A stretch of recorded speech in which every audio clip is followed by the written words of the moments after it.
That's what we first thought. That's what we thought.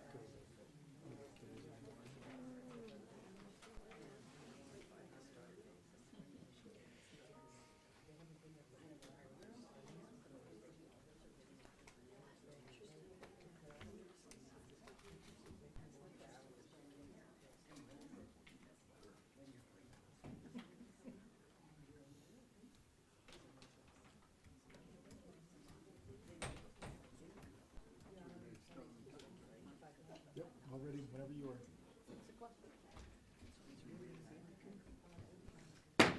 We'll call this meeting to order. So I ask everyone to please stand for the Pledge of Allegiance. Max. Ready, begin.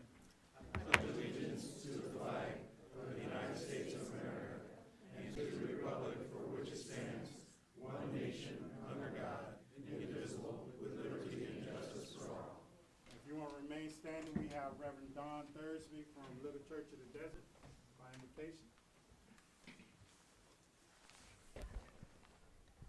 Let us pray. We come together, O God, from a variety of backgrounds, lifestyles, philosophies, all with a common desire to put our differences aside, to look at the welfare of our town, and to support the City Council as they wrestle with decisions that are related to that. So we ask for wisdom and inspiration for them, and that we who are gathered here tonight for a variety of reasons will continue to extend our support as they seek to lead us, to look for new and exciting ways to reach out, to grow in community, and to care for people whose lifestyles and approaches may be very different from ours.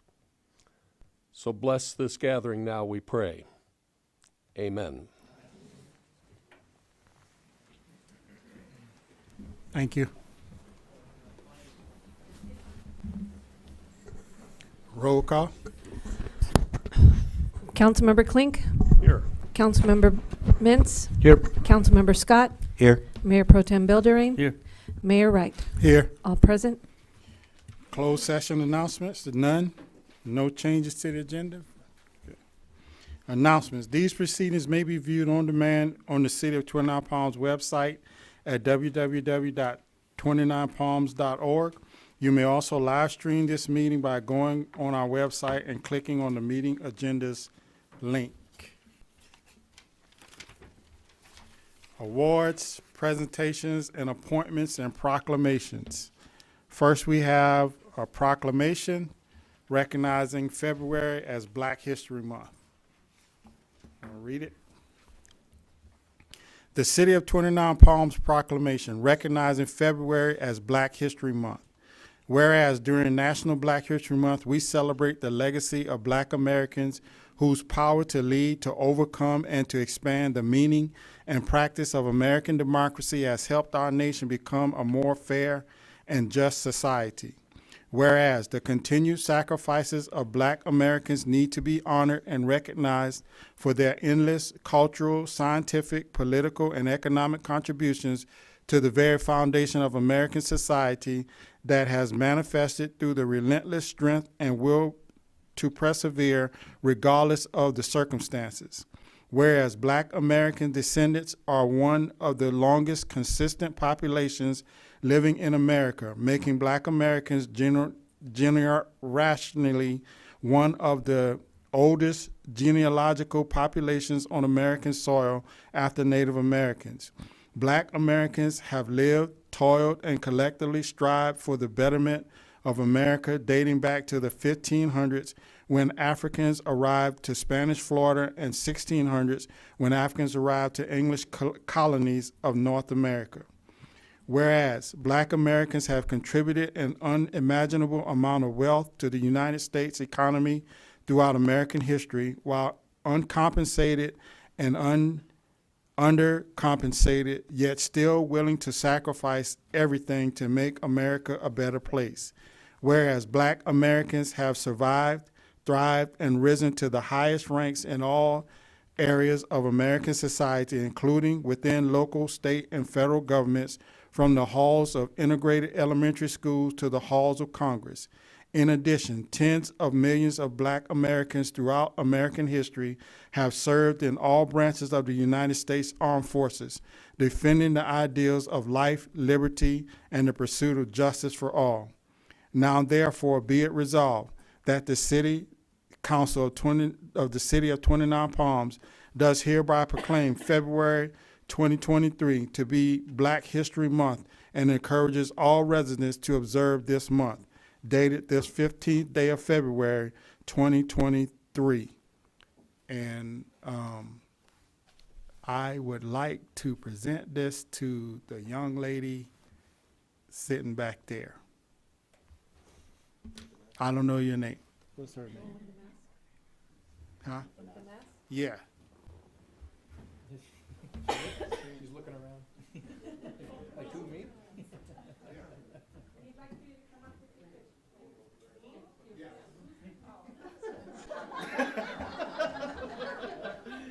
Oh, I thought the other lady in the back with the mask.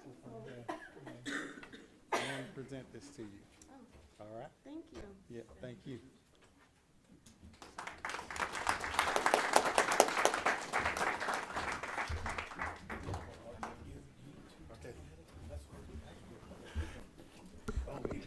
Okay, next we're going to have a presentation to Morongo Basin Arch for their participation in Cash for Trash and Recycling Program.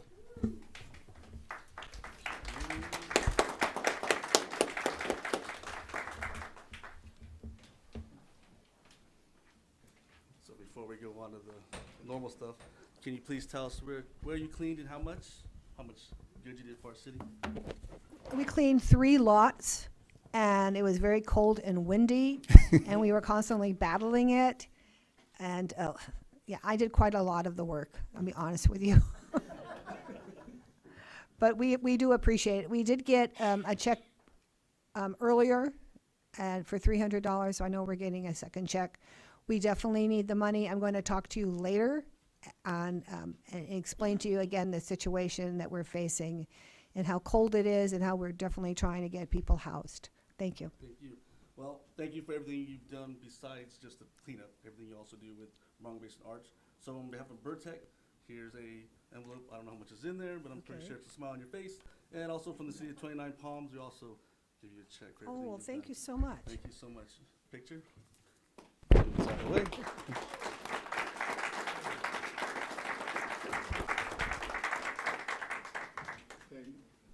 Next, we're going to have recognition of Public Arts Advisory Committee members Ann Congdon, Pat Flanagan, and LeeAnn Clarke for their service.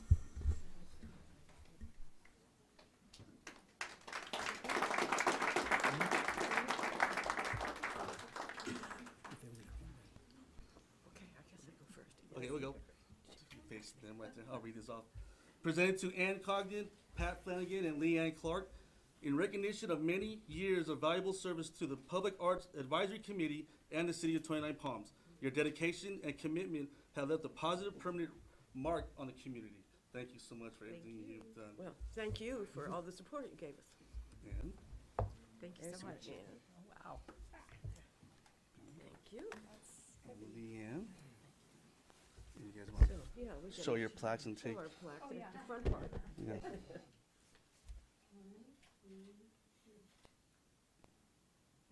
Thank you. Ladies, keep them safe, put them in the cupboard. Thank you. Stay down there, Steve. Oh, yes, if you guys want to say something, the floor is yours. Thank you. You guys who know me won't be surprised that I have something to say. I grew up here. I know some of the old timers, some of the originals, and here's what I learned from them. If you see something that needs to be done, don't expect somebody else to do it. Don't expect to get paid for it. Step up and do it, and in the process, build up your community and build up the people around you. Then the reward is in the doing, but it's also very nice to be recognized, so thank you for this.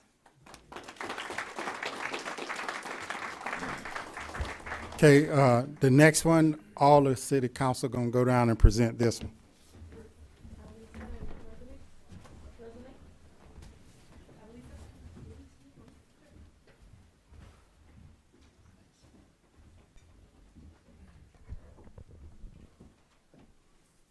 Okay.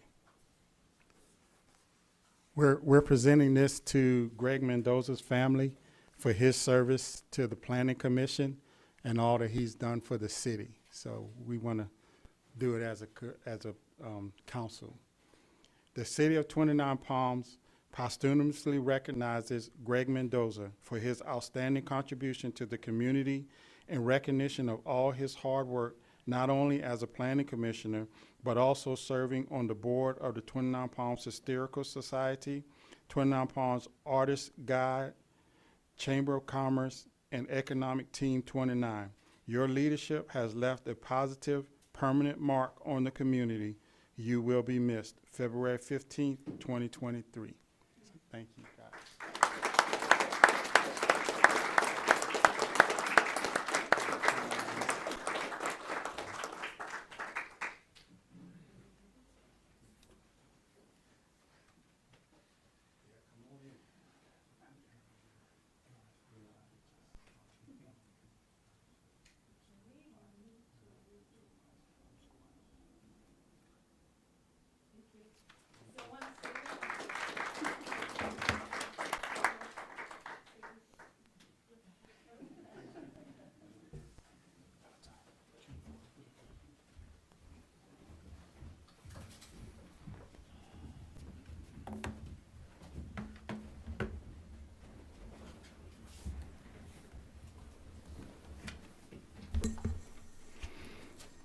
Thank you. Okay. Council comments and reports of meetings attended. Joe? Thank you very much, Mayor.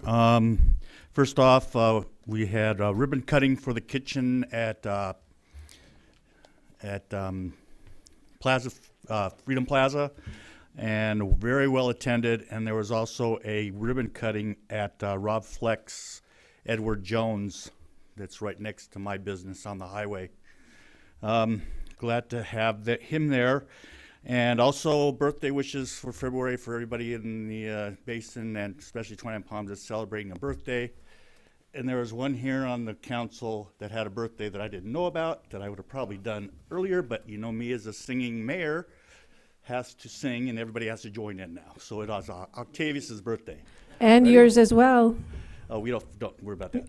Happy birthday to you. Happy birthday to you. Happy birthday, dear Octavius. Happy birthday to you, and many more. Happy birthday. Councilmember you, everyone. Klinks is on February 19th. Happy birthday. I turned big 6'5". Just got my Medicare card. Okay, that's it.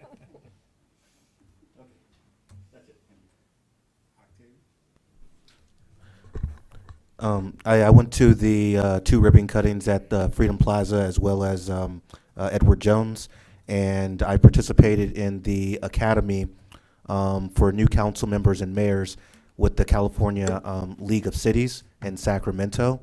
I thought it was very educational, very informative, and I met a lot of people, including Senator Ochoa Bo. And so looks like we have some friends up north, and that's always good to know. Danny? Thank you, Mr. Mayor. I attended the AQMD air quality meeting at the end of the last month, and then we did 2 days of strategic planning right here, 10 hours plus here. Then I toured the Yucca Valley treatment plant. It was very informative and interesting. It's the man that took us around was very informed, and there's a lot of buildings to it. And there's a lot more to it than just what they say. So we also had a Basin Transit meeting, and then attended the 2 ribbon cuttings, Edward Jones cutting, and then the Freedom Plaza. And that kitchen is a partnership between MUSD, CMC, and the city of Twine Palms. All three entities are part of that. And I'm pretty proud of that we can get all three of these entities together. And there was probably a dozen students there, and we ate cookies.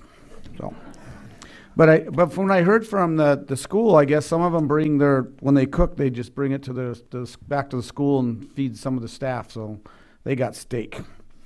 And then man, that was about it. It was a busy month, but it was good. So thank you, Mr. Mayor. Mayor Pro Tem. Participated in the strategic planning meeting, 2 days, or was it 2 or 3 days? Seemed like 4, okay. So that one, attended the ribbon cutting ceremonies, both at Freedom Plaza and Edward Jones, had a VHR meeting. And Freedom Plaza this morning was kind of surreal because I think 2.5 years ago, we talked about making that kitchen and what we can do with it, and we can get a partnership with the school and Copper Mountain to make that happen. And today, watching it happen, it's kind of like you see the progress. It takes a long time, but you see it, so it's kind of makes you feel good inside. So, and that is all I have, Mr. Mayor. Thank you. Okay, so I also attended both ribbon cuttings, and I did go to the Sacramento and meet Senator Ochoa Bogue, and did the strategic planning, and had a Basin Transit meeting as well. And I want to wish a happy birthday to Joe, to Octavius, to my mom, my oldest son, Mackie, and my granddaughter, Amaria. So, yeah, a lot of February birthdays. So, and that's it. Thank you. Okay, consent calendar. All matters listed on the consent calendar are to be considered routine by the city council and will be enacted by one motion in the form listed. Any item may be removed from the consent calendar and considered separately by the city council. The public will be given an opportunity to comment on consent calendar items prior to the city council action. So any council member want to remove any consent calendar items? Can we remove and discuss number 16? Okay.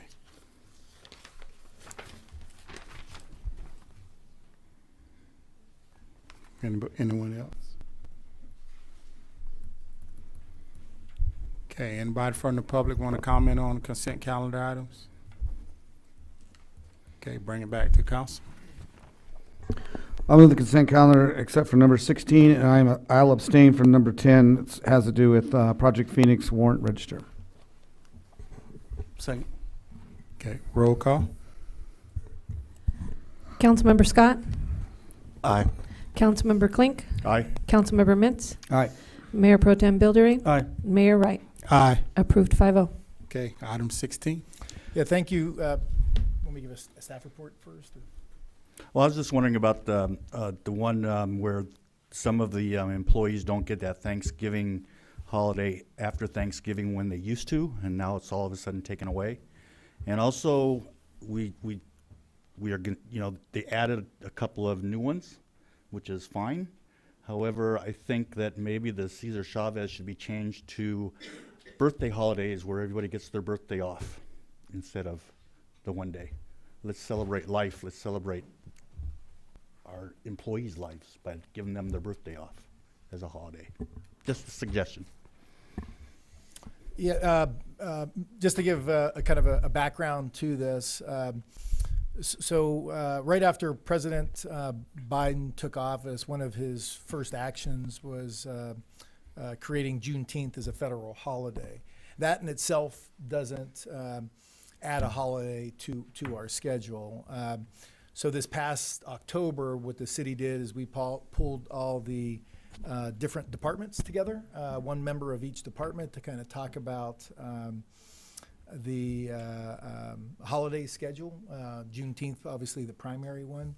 And in that discussion, Cesar Chavez came up.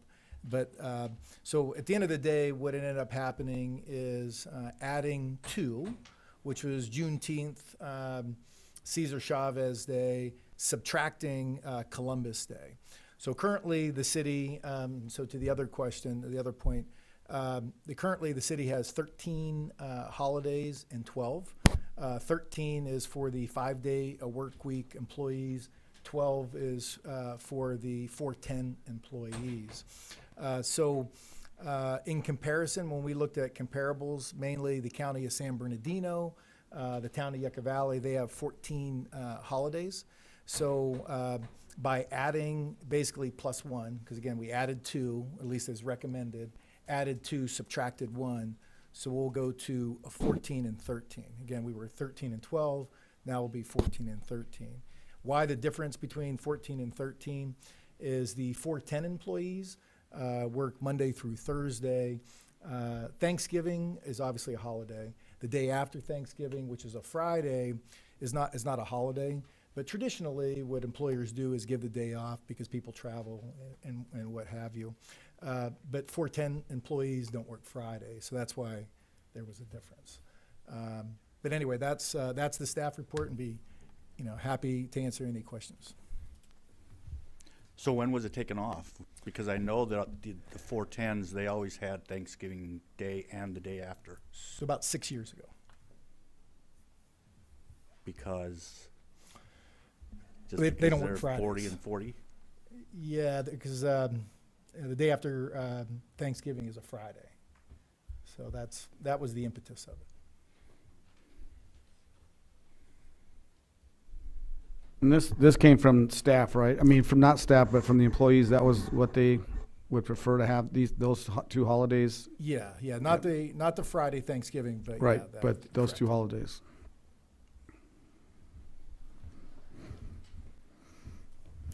Are we still able to give staff members a day off in addition for their birthdays? Absolutely. I mean, it's that's policy. Well, we'd have to, you mean pay them? In addition to that, now we're talking about 15, 15. right? 15 days. We never had Cesar Chavez Day. That's why I just brought that day up as taking the place of that day. Then leaving Juneteenth in there and the rest of them. Only a suggestion. Since they brought it up, the employees brought it up, some majority of them feel Cesar Chavez Day is a day they want, probably for their ethnic reasons. So I take it back to them and see what they want to do, if they want the birthday or change something.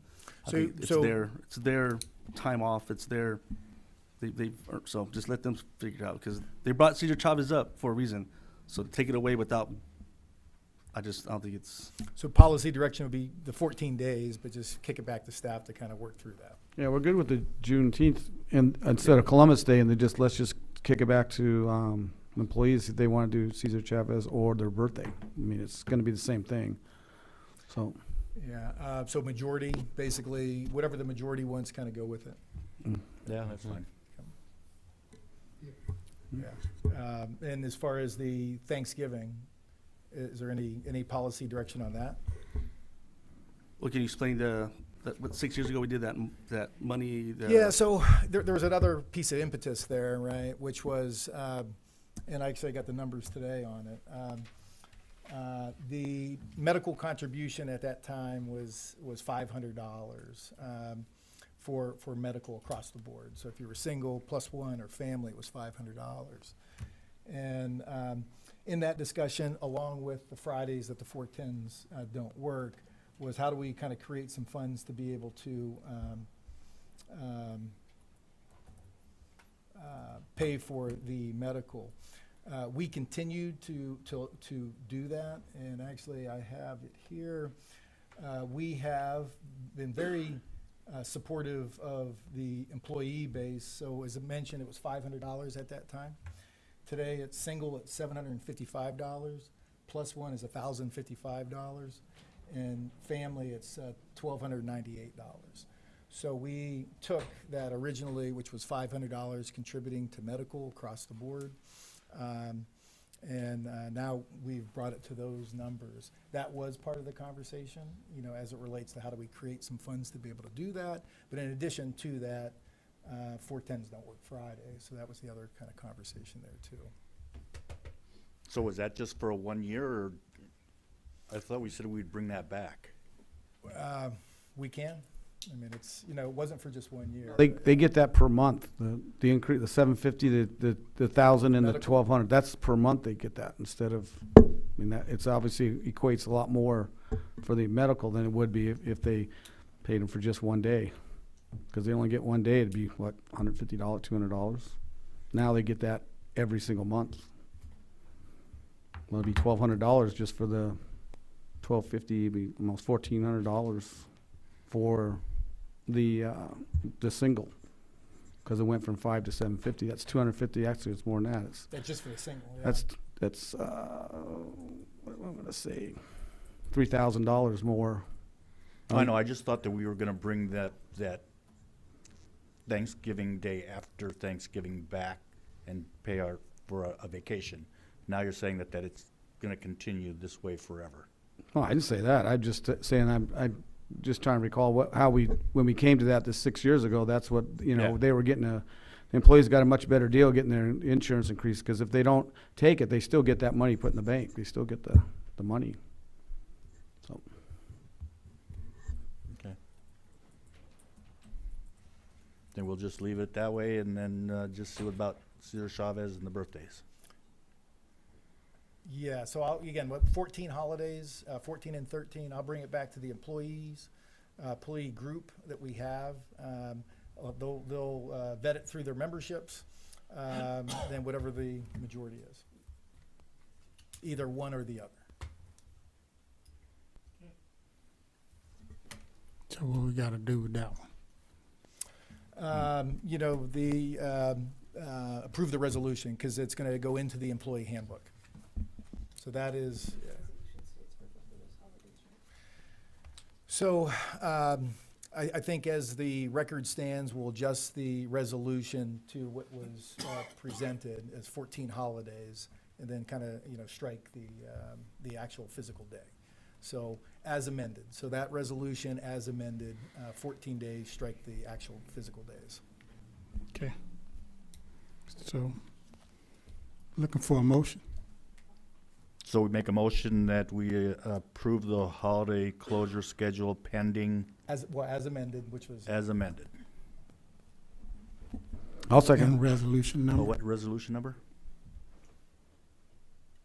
2302, I believe. Okay, you second. Okay, roll call. Councilmember Klink, Aye. Councilmember Mintz, Aye. Councilmember Scott, Aye. Mayor Pro Tem Buildering. Aye. Mayor Wright. Aye.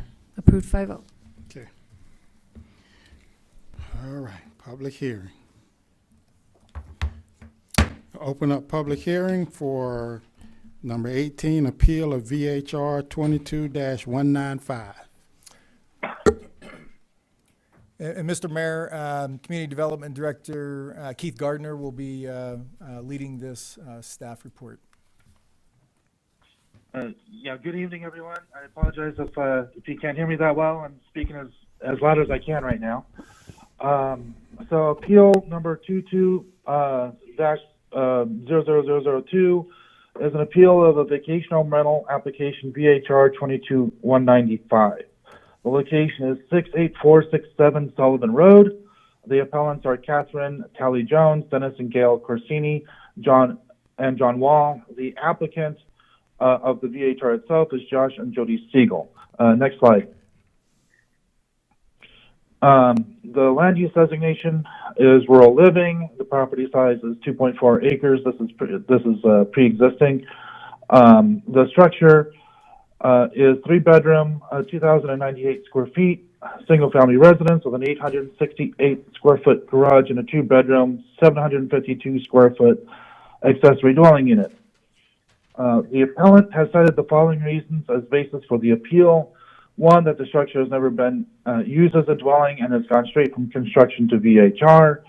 And two, that short-term rental is included in the definition of a hotel for purposes of collecting transient occupancy tax. And staff's response is vacational rentals are considered a residential use of the property per our development code. The lack of a long-term tenant does not change the classification of a single-family dwelling. The issuance of this VHR permit does not rezone or reclassify the property to commercial, nor does it change the status of a residential structure to a hotel. Vacation, and next slide, please. Vacation home rental permits are considered ministerial approvals defined as a permit that is granted upon a determination that a proposed project complies with the established standards of the zoning ordinance. Therefore, if all required documentation is submitted and the project is in compliance with the development code, the permit must be issued.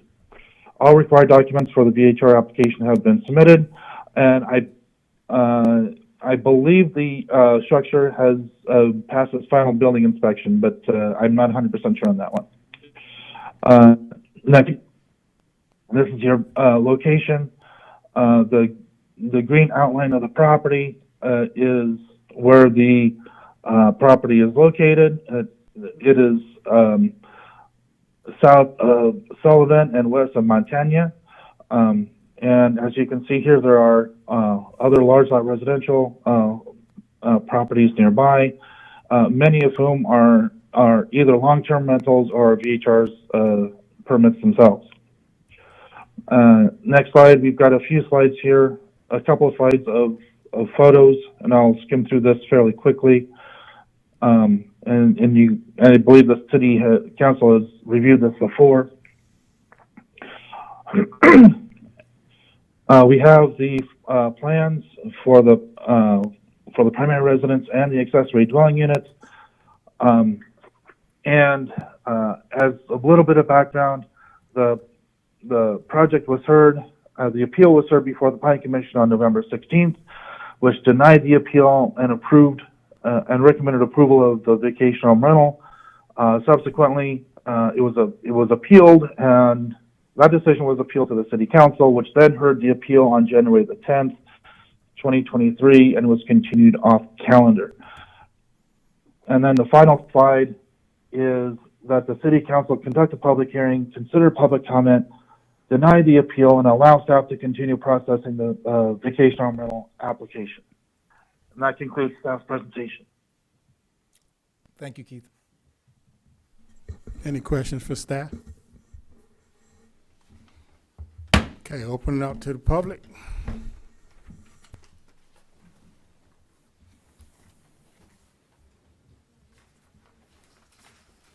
Vino. Sorry, I was under the impression with the interaction I had with Diane that I was allowed to speak as the appellant. Do you, That was confusion last time. you have a green slip? No, I had it back and forth. I asked for clarification. Okay, go ahead. Go ahead. I have a PDF. Thanks.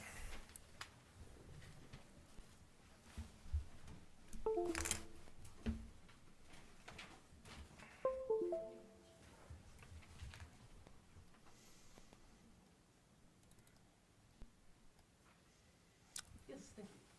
I'm Kat Talley-Jones, and my husband and I live full-time in 29 Palms. What? Okay. Kat Talley-Jones, husband and I live full-time in 29 Palms.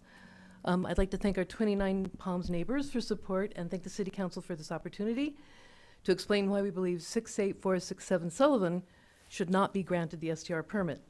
We continue to maintain that this property was built to operate as a hotel within a residential zone, exploiting loopholes in the 29 Palms STR code and bypassing CEQA and other requirements of other hotels and commercial builds. 68467 Sullivan is owned by Josh Siegel, who is principal of Field Trip Hospitality. Field Trip's business address is in Los Angeles, and they also have an office in Yucca Valley, which they share with Evoke Modern, developer. When I say the property is a hotel, I'm not speaking metaphorically. I mean literally. Field Trip says so themselves. Field Trip's LinkedIn profile states, and that's on the next page. We are currently operating with $80 million in assets, with an additional $50 million in homes, glamping projects, and boutique hotels in development. Our collection includes one of the nation's largest purpose-built short-term rental portfolios. Hospitality is at the core of what we do. Our properties are designed, onboarded, programmed, and marketed to the Field Trip brand standard, allowing us to scale and operate our portfolio like a distributed, full-service boutique hotel. I understand that it's challenging to deny the permit because there isn't anything banning properties being purpose-built as STRs in the 29 Palms Code. But does the language in Field Trip's LinkedIn profile make that easier? They are using the very words we included in our appeal on January 10th, after which 3 members of the City Council voted to study the situation further. It's clear that this property, built in a residential zone, will be operated like a hotel, as are Field Trip's dozen or so other properties now online throughout the Morongo Basin. Because 68467 Sullivan was purpose-built as an STR, should Field Trip have included intended commercial use when it applied for the building permit? Could the permit be considered falsified? There's a comment from the Planning Commission last November that in a year or two, 68467 Sullivan might be sold and could become a residence. This 2-structure, 5-bedroom, 2,000 square foot property and other Field Trip properties would likely sell for $1 million or more. How does this provide housing in a community where 2020 census records show that the average annual income is $43,000 and a quarter live below the poverty line? Should the construction of high-end boutique hotels be permitted on undeveloped lots and removed as potential residential housing during a time when affordable single-family residences are scarce? Not only is 68467 Sullivan a hotel in a residential community, it is a hotel development within the National Park buffer zone. What are the city permit review processes for a hotel to be built within the National Park buffer zone? Field Trip and Evoke Modern are part of a web of LLCs that own or operate 5 properties in Indian Cove, one of which has now been granted an STR permit. This web of LLCs also owns 5 undeveloped properties that I've been able to locate within 29 Palms, 2 of which are within the buffer zone. The STR code item 19.41013 states that the total number of vacation home rental licenses within the city of 29 Palms that any one persons or business entity with financial interest can own is limited to 5. Will there be oversight to ensure that this regulation isn't violated? I request the city ban hotels in residential communities, that the city have serious oversight of development within the National Park buffer overlay, that the STR permit is tabled to establish whether building permit documents were misleadingly filed declaring out the property as a residential structure when it will in fact be a hotel and was always intended as such. Last month, 29 Palms community members and business owners spoke eloquently about the need for new construction that people can live in. Shouldn't we put their interests first? Thank you. Thank you.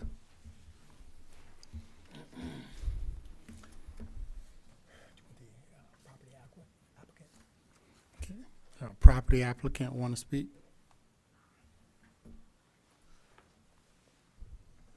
Hello, I'm Josh Siegel, the owner of the home, and I just want to say that everything has been followed to the law. If there's issues from the community, they should be targeting the laws, not an individual who's following the law. I don't own Evoke Modern. I own this home as an individual. I have no stake in Evoke Modern. This isn't a hotel. It was built as a residential home. We advertise that we apply boutique hotel amenities to these homes and not physically a hotel. It's a bit surprising I have to explain that, but that's the case. This whole last few months has honestly been harassment. People are posting on social media, trespassing on the home, and it's been really difficult to deal with. So I don't think me as an individual who's followed the law, has not gone through any loopholes or any of that sort. I own this home individually, and the law should be followed in accordance to that. So thank you. Thank you. Okay. Vino. Mind if I ask you if you've got any more decision now? Speak if you go ahead and take that first so I can hear what they're going to say, and I'll talk last if you don't mind.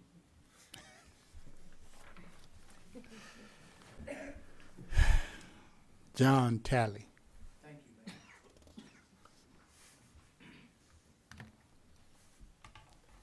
Hi, I'm John Talley Jones, resident of 29 Palms. Thank you to the City Council for allowing me an opportunity to voice my concerns. I speak today in favor of having the city deny the granting of an STR permit for the property at 68467 Sullivan Road. The property in question lies within the National Park Buffer Zone, an area set aside to limit residential density near the park boundary. The 29 Palms General Plan states, and I quote from the plan, "The intent of the Joshua Tree National Park Buffer Overlay is to protect, enhance, and expand the scenic vistas and resources adjacent to the national park by discouraging development that could potentially impact these resources. Strongly discourage intensification of existing allowable development densities within the national park overlay." End quote. I believe that the building permit should never have been granted in the first place, as this construction is in direct opposition to the intent of that designation. What happened on that parcel was the destruction of mature desert flora, including plants that were very likely hundreds of years old. The construction also cuts into the local wildlife corridor, which includes animals we've seen in the area, such as a bobcat, roadrunners, a gray fox, a spotted skunk, rattlesnakes, owls, hawks, ravens, lizards, a variety of small mammals and birds, plus at least 2 desert tortoises that wander in the vicinity. It appears that there was no California Environmental Quality Act evaluation of this commercial site prior to granting the building permit. If ever a CEQA review was needed, one would think that hotel construction within the buffer zone would merit one. Furthermore, to grant an STR permit for a building that was constructed to be a corporately owned for-profit business within the buffer zone would compound the offense and create a bad precedent.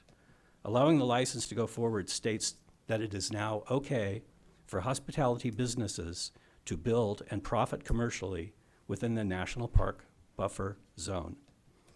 Regarding the new distributed boutique hotel business model, where for-profit buildings are constructed in residential areas, this innovation is an example of an industry that is evolving faster than the city codes can keep up with. The city should revisit its policies on the local STR phenomenon. We need new guidelines for licensing that can keep pace with these innovations. I urge the City Council to honor the city's own general plan by declining the STR application. Thank you for your time. Thank you. Next, we have Mr. Josh Siegel. That was the outcome. Oh, okay. And Vino. Came up really quick, Mayor. Thanks. Thank you. That's a beautiful building, Mr. Siegel. Beautiful boutique hotel. I have a couple of questions. I know that when this project was actually presented in January 10th, it was presented as a boutique hotel. My question to Mr. Siegel is, why would you develop a boutique hotel in a residential neighborhood? I'm a hotelier. Every council member knows I welcome competition. There's a Hilton being built in the city. I said, he's a good developer. Question is, why would you build a boutique hotel in a residential neighborhood? The next question I have is, this was denied by the city council. Obviously, there was some kind of denial. What has changed from January 10th to now to allow this thing to come back? In fact, I did try to look on the website what was the denial, and maybe my IT is not good. I was not able to pick it up. And It what wasn't has a changed? denial, it was a continuance. Sorry? It wasn't a denial. It was, okay, thanks for clarifying it, Mayor. In fact, I thought it was a denial, but, I mean, basically, if somebody wants to build a boutique hotel, come build on a commercial zone. Leave the residential neighborhood alone. I live in a residential neighborhood. I have kids, I have grandkids. I want to know who my neighbor is. And I've been to the house. It's not too far from other houses as well. So I would like the council to tell folks, developers that want to build a boutique hotel, go to the commercial zone. Residential neighborhood is not for that, but he has designed and build a beautiful boutique hotel. I really admire the building I saw there. Thank you. Okay, we also have a online statement from Tracy Cavaniello, and she's in favor of this VHR. So.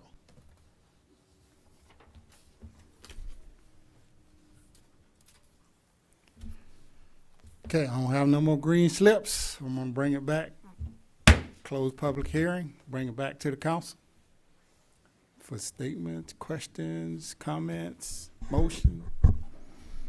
So I just have it for Keith and the attorney. So both, this project has met all standards and ordinances that was on the books when it was built.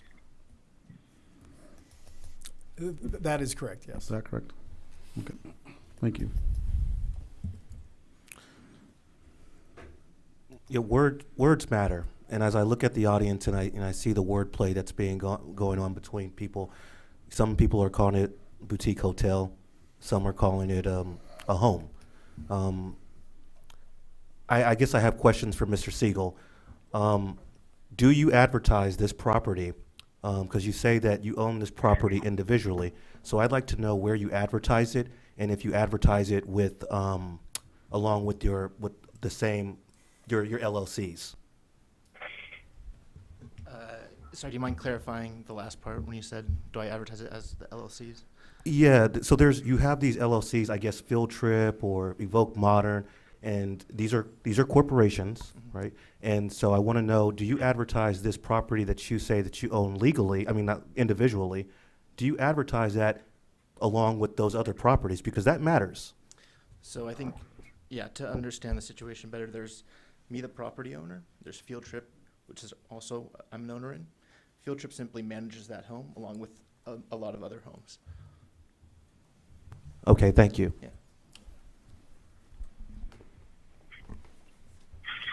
Okay. Yeah. Well, I make a motion, we deny the appeal on this project. I'll second. Roll call. Joe. Councilmember Mintz, Aye. Councilmember Klink, Aye. Councilmember Scott, Nay. Mayor Pro Tem Bildering, Aye. Mayor Wright. Aye. Approved 4-1.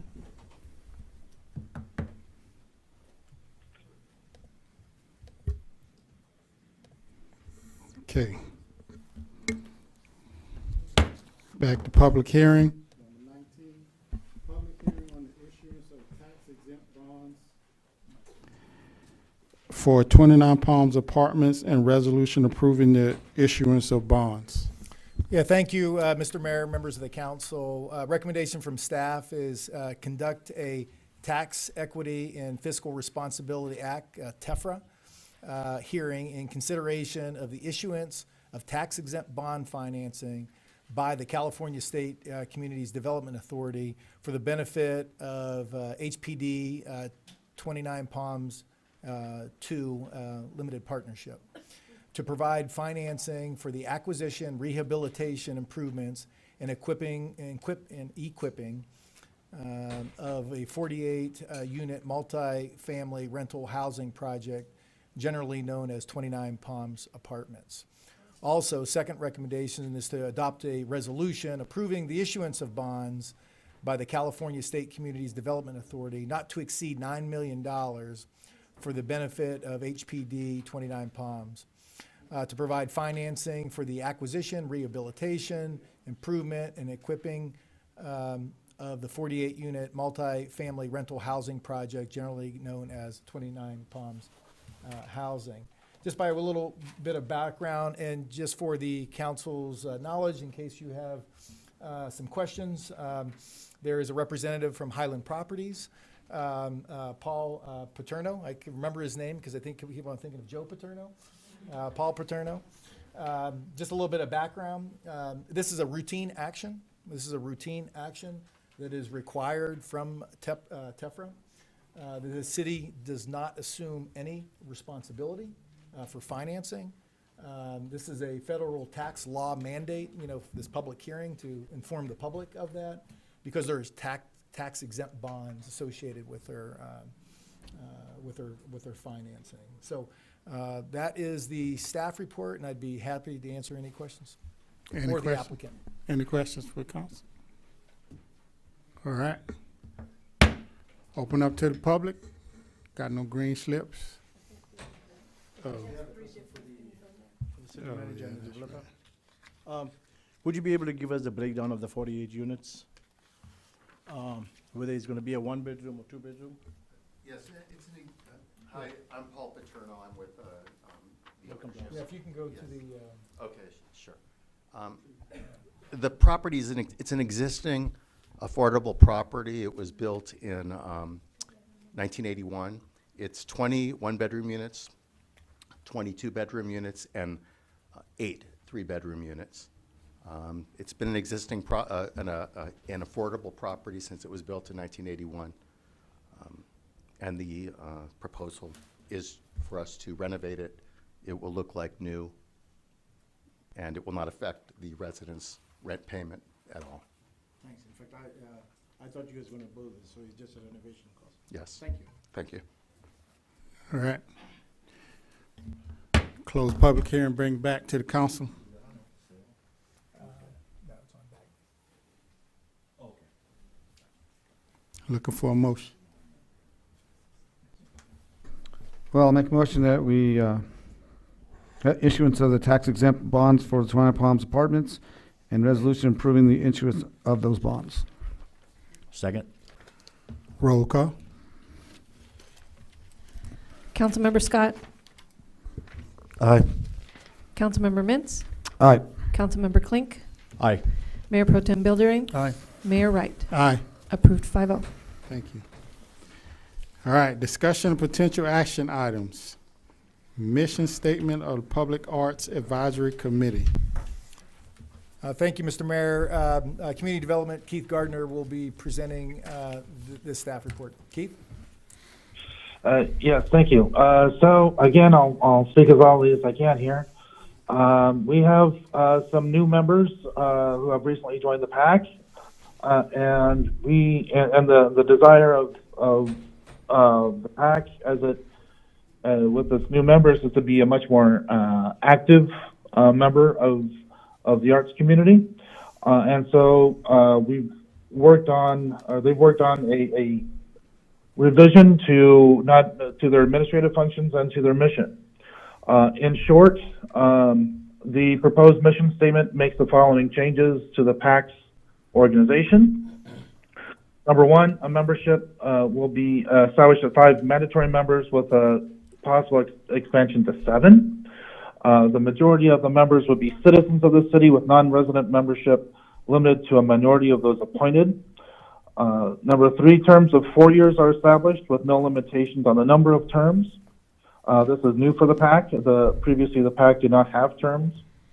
Number 4, an abandonment process is established. And this is similar to language that it's in the development code for planning commissioners, i.e. if a member misses 3 consecutive meetings without notice, that member has abandoned the position. There are minimum qualifications established to be a member. Number 6, the PAAC would review applications for membership and then recommend such candidates for appointment to the city council. That has been done as an unofficial procedure, but this is more formalizing that procedure. The proposed revised mission statement also makes changes to the PAAC's goals. Number 1, to envision and oversee literary, visual, and performing arts programming. 2, oversee public art performances and installations. 3, support youth in the arts programs and the community via granting. And 4, sponsor art in public places exhibitions not exclusive to the visitor center. So the push is going to be not necessarily for the focus is not going to be necessarily on permanent art installations, but also other types of art, particularly like performance arts could be introduced. The PAAC is intending to be more active in applying for grants and other public fundings for arts programs and to advise the city on aesthetic and design issues when called upon. And with that, that concludes my presentation. I believe the newly appointed chair of the PAC is in attendance at this meeting. Hi, everybody. I apologize for all the emails on this. There's been some confusion, and I have to compliment you all on how lovely you look in your suits for your photos today. It's great to see it. So I wanted to come and talk about just a couple of things before we move to public comment. There was a kind of a mix-up, I think, on point number 3 in the current version of the mission statement you have before you. I think this mix-up happened a little bit because at one point we were told formally we were a 5-member body, then we were told we were a 7-member body, and then we got a little confused about which votes stuck and which votes didn't stick. So I just wanted to review with you the language for item number 3, PAC committee members, that is actually within your draft revised mission statement. And talk with you a little bit about the language that Anna and I both remember as being the last language we actually saw, which differs slightly from the language you have before you. And I'm just going to read the 3 sentences that we thought we would see in this, or actually maybe it's even 2. Membership of the PAC is composed of 5 arts professionals with the option of expanding to 7 arts professionals. The language you have before you right now says membership of the PAC is composed of 5 arts professionals. The option of expanding to 7 arts professionals is actually in the staff report, and it's also in the resolution. So I would suggest that the mission statement be changed to reflect that language. Next sentence, a minimum of 4 members shall be residents of 29 Palms. A maximum of 3 members may be at large. We feel it's important to state a minimum of 4 members as residents of 29 Palms, as opposed to, I think, the 3 that you have and what's before you. That means that regardless of the size of the PAC, whether it be 5 members or 7 members, the majority is always going to be residents of 29 Palms. We are requesting to be able to have members appointed who come from areas outside of 29 Palms, because we feel pretty strongly that in order to maintain the level of expertise that we want to see on the PAC, we really want it to be a truly arts professional body, that we're going to have to draw on areas in Morongo Basin, basically. So, at large could also be just Morongo Basin, and that would be great. We also need to work very hard to ensure that the PAC is truly a diverse body, and we mean diversity in age, ethnicity, sexual orientation, and gender.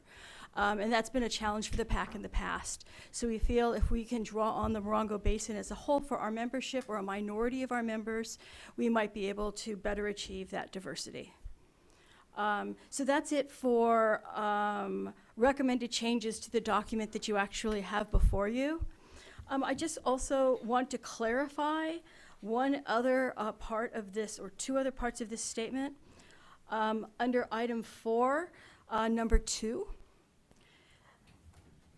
it says, serve as the first review body for all privately initiated literary, visual, and performing arts projects and events requesting city funding, regardless of funding body, i.e. the TBID or city council.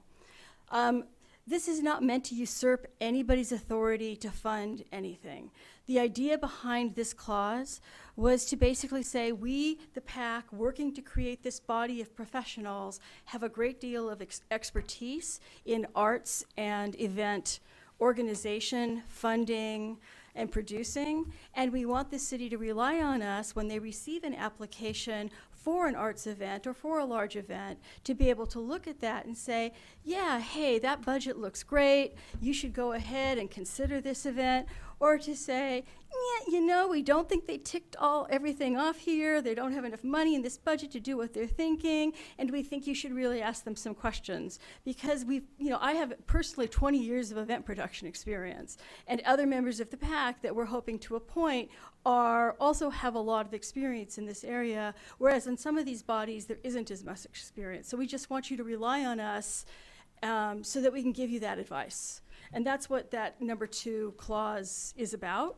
And then I also just wanted to talk briefly about the application process. The reason we want to maintain the application process that the PAC currently has, which is the review of applications prior to City Council making the appointments, is that we feel that it's important for people who have expertise in the arts to review the applications. It's really difficult because the arts is such a small, specialized field to understand all of the terms or institutions that might be referred to on an application, and we just want to be able to guide you in that.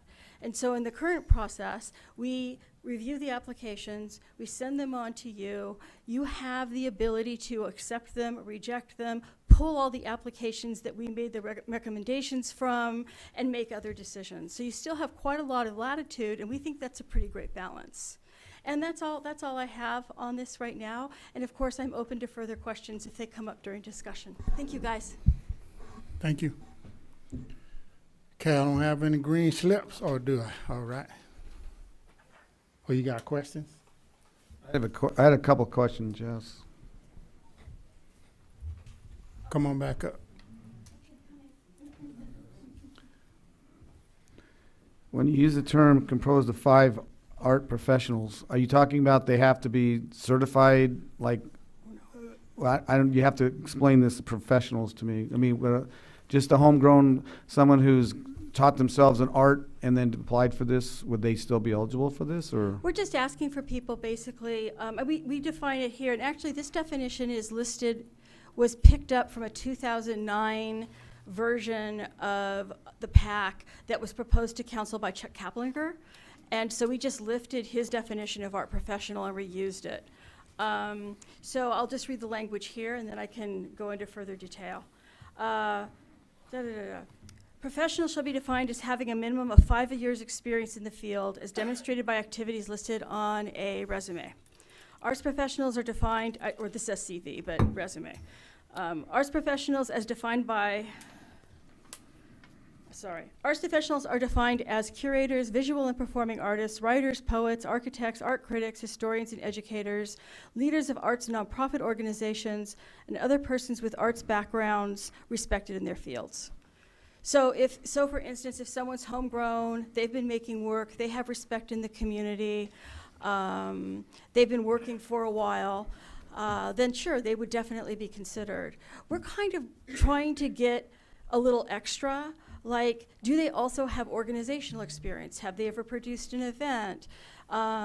What's their level of recognition? Is it the level of the community, or are they recognized at a national basis for the work that they've done? Do they tend to have a community-minded approach to what they do? Because all of those things are also important in trying to balance out the expertise we need on the committee. Okay. And then when we're talking about number 2, that you would review the events, are you talking about city events also? Well, I think what this was all privately initiated. That one was about, say, someone brings a grant into the TBID kicks it to us, we review it and say, yeah, that looks great, or no, it needs more work, and then we kick it back to the TBID, or something like that. That would be the process there. If there's city events, yes, we would review city arts events for sure. They would pass through the PAAC for the most part. Well, I'm more referring to like Pioneer Days, you'd review that also? That's not an arts event, that's a festival, that's different. Well, you have events down here, that's why I was asking. But I think it says arts, where are you looking? Well, it just Councilman says events. Arts, projects, and events. Oh, it's all into the realm of art. If we should clarify that and say art events, I think that would be fine.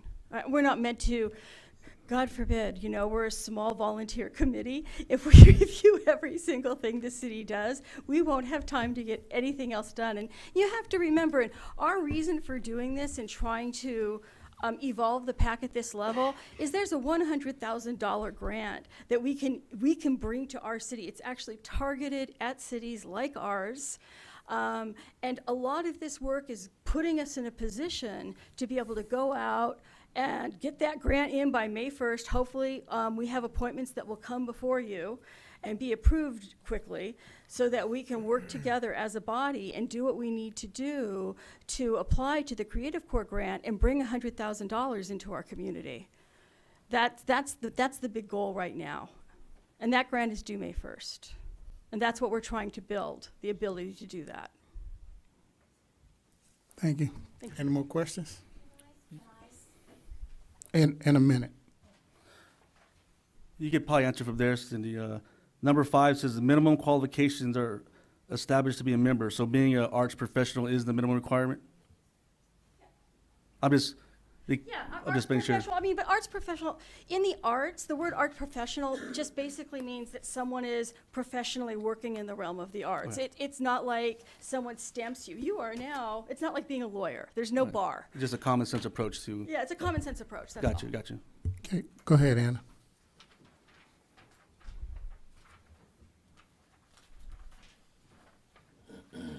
Hi, Anna Stump. I'm the vice chair of I'm the current vice chair of the PAAC, and I did fill out a pink slip, a green slip, but maybe I didn't put it the right place. I want to talk about that idea of arts professional, because artists are self-defined, and it is something that's a little hard to do. Like if I have a plumbing problem, I don't try to fix it myself. I call a plumber who's certified. Same with fixing my car. If I'm a good cook, and sometimes my partner says, you should open a restaurant. I'm like, I would never open a restaurant because I have no idea how to run a restaurant. So the arts are something where you say, I'm an artist.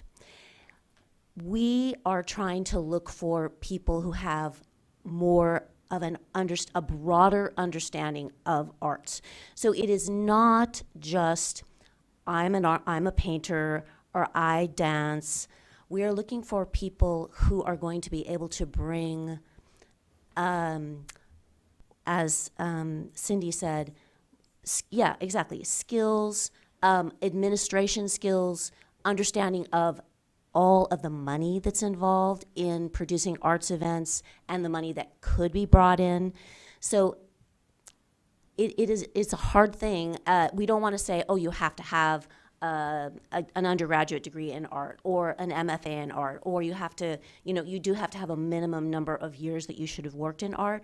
But we're really trying to bring the whole arts together in terms of theater, dance, literary arts, poetry slams, all of these things, but have people who really are experienced in doing these things. Because 29 Palms and the Morongo Basin is attracting these kinds of people now. And I think in the past, the PAAC was maybe a smaller organization that had smaller goals, and maybe we're delusional, but we do have much bigger goals. And so we do think that the arts and culture in 29 Palms can be made much bigger, and it's going to benefit, yes, tourism, but it's going to benefit the residents and the kids. The kids who don't have that much art, they can see it, they can experience it, and then hopefully it'll bring more education here too. So I hope that explains it a little bit in terms of arts experience. Thank you. Thanks. Ms. Stump, you had filled out a form for public comment. Do you still want to do that or no? Okay. Okay, we got, is it Kylie Short or Kale Short? Kate. Oh, Kate, okay, I'm sorry. Sorry, for an artist, my handwriting is not that great. I want to thank you for having me here tonight, and thank all of you for the work that you do. I am a local artist, but not living in 29 Palms. I'm in Wonder Valley. I do consider 29 Palms my city, though I'm not considered a resident of 29 Palms. I submitted an application to be on the Public Art Advisory Committee as part of this at-large group of artists that they're hoping to bring on. And so I'm here to speak tonight to talk a little bit more about why it is I would apply to do that, and what my interest is in that, and why I think it's really important to bring in people from different areas in the Morongo Basin, and with different expertise and backgrounds to help sort of fill in and also broaden the way it is we look at the arts in this community. So I have been an artist for 30 years, and also, if we're talking about artists and definitions, I've also been an arts advocate, and worked also putting on events and doing all sorts of organizing so arts organizing as well. So that type of experience is really important to have when looking at how we can grow, how we use funds, how we broaden the perspective of how we bring culture together here in 29 Palms. I think we have an incredible community and it's very diverse, and that when we're putting on events and thinking about how we use arts funding, I think it's really important to look at all aspects of the community and how that money and energy is used. And so having people like myself who have experience, I worked in the city of Oakland in different aspects, and understanding how you bring together different groups of people and make sure that everybody is seen and money goes in all directions. And I think it's very, very important that we do that here in 29 Palms. And I think it's important to bring in people from outside, but I think it's also really important that we grow our community from the inside. And I think that I would love to and be honored to be on the PAAC and help to do that. So if that helps. Thank you very much. Thank you. Okay, next we have Kat Tilly Jones. Hi, it's me again. I am an arts professional. I'm a museum professional. I have worked in museums for the last 30 years as a staff person at the Getty and at the Natural History Museum of Los Angeles County, and then I've worked independently for many years, so on all kinds of things, many museums. I am also a contractor for the National Park Service, developing exhibits. I'm a writer, so I encompass the literary aspect. I'm also a grant writer. Most recently, I helped the Autry Museum gain a $200,000 National Endowment for the Humanities grant. I reviewed many grants and many proposals. I have been involved in event planning. When I was at the Getty, I developed the Multicultural Art Print series, which made much broader range of art available to kids. So I've worked a lot in education. So that's kind of gives you a snapshot of what an arts and culture professional is. I was very excited at the opportunity to become a nominee for the PAAC, and I support the nomination process. I bring my long experience and a lot of energy and interest. And one of the abilities I have, I think, is to bring to the surface things that are not always evident. I think that this is a phenomenal community, and that there's a lot of resources here that just aren't tapped. Also, I'm an Army brat, so I connect with the military background, even though it's the Army. But I grew up all over the place, including Fort Hood in Texas. So I'm happy to be here. Thank you. Thank you. Okay, we also have another online comment from Ryan Heffington, and he was basically in favor of the PAAC.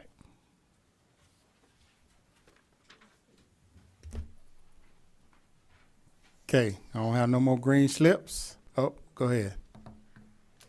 Make sure we get a green slip. It's up there, I'm sorry, I didn't know the agenda item. Oh, okay.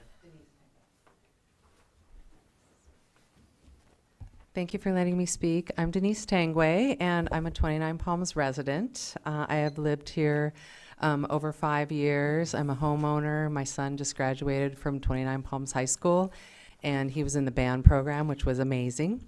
And I want to support the recommendations of the PAAC because I believe it's time for us to expand the support for the arts in this community.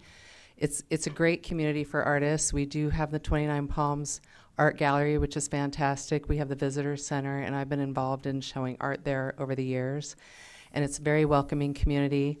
And thank you to the PAAC members that were here before. They helped me get going in showing my art here. And I just want to say that I feel like it's time for us to really put more resources into the arts, have more professionals helping coordinate some of the events in the city. We have a beautiful stage that we built downtown that has rarely been used. And I think it's time for the PAAC to expand into performing arts and supporting musical adventures too from musicians. I'm also a musician. So I just wanted to say, please consider adopting these resolutions and expanding the funding for the PAAC. And we will all be here to support that, even if we're not on the committee. There's a lot of professional artists and musicians here that we actually have no idea about because we just don't have the resources for them to show their works everywhere. So I thank you for your time. Thank you. Okay. Oh, all right.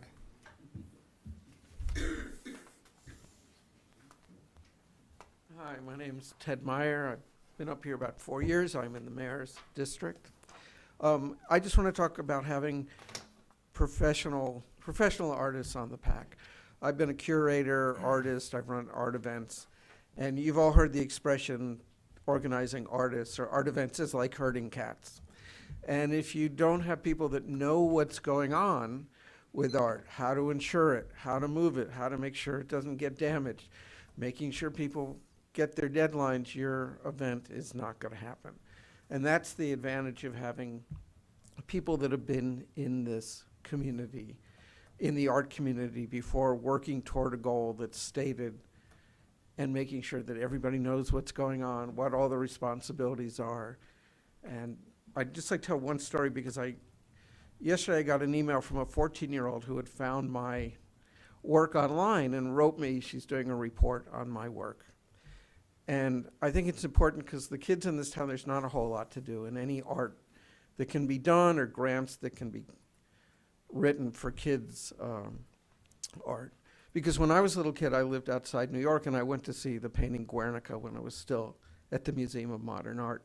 And seeing that one painting changed my life. And I do work about important subjects, and I get to go around the world and talk about it. And I want kids in this community to have access to art. And I think this committee, at the moment, has great people, and will, as it increases its membership, will have other great people who can give kids in this community, as well as the adults, that opportunity.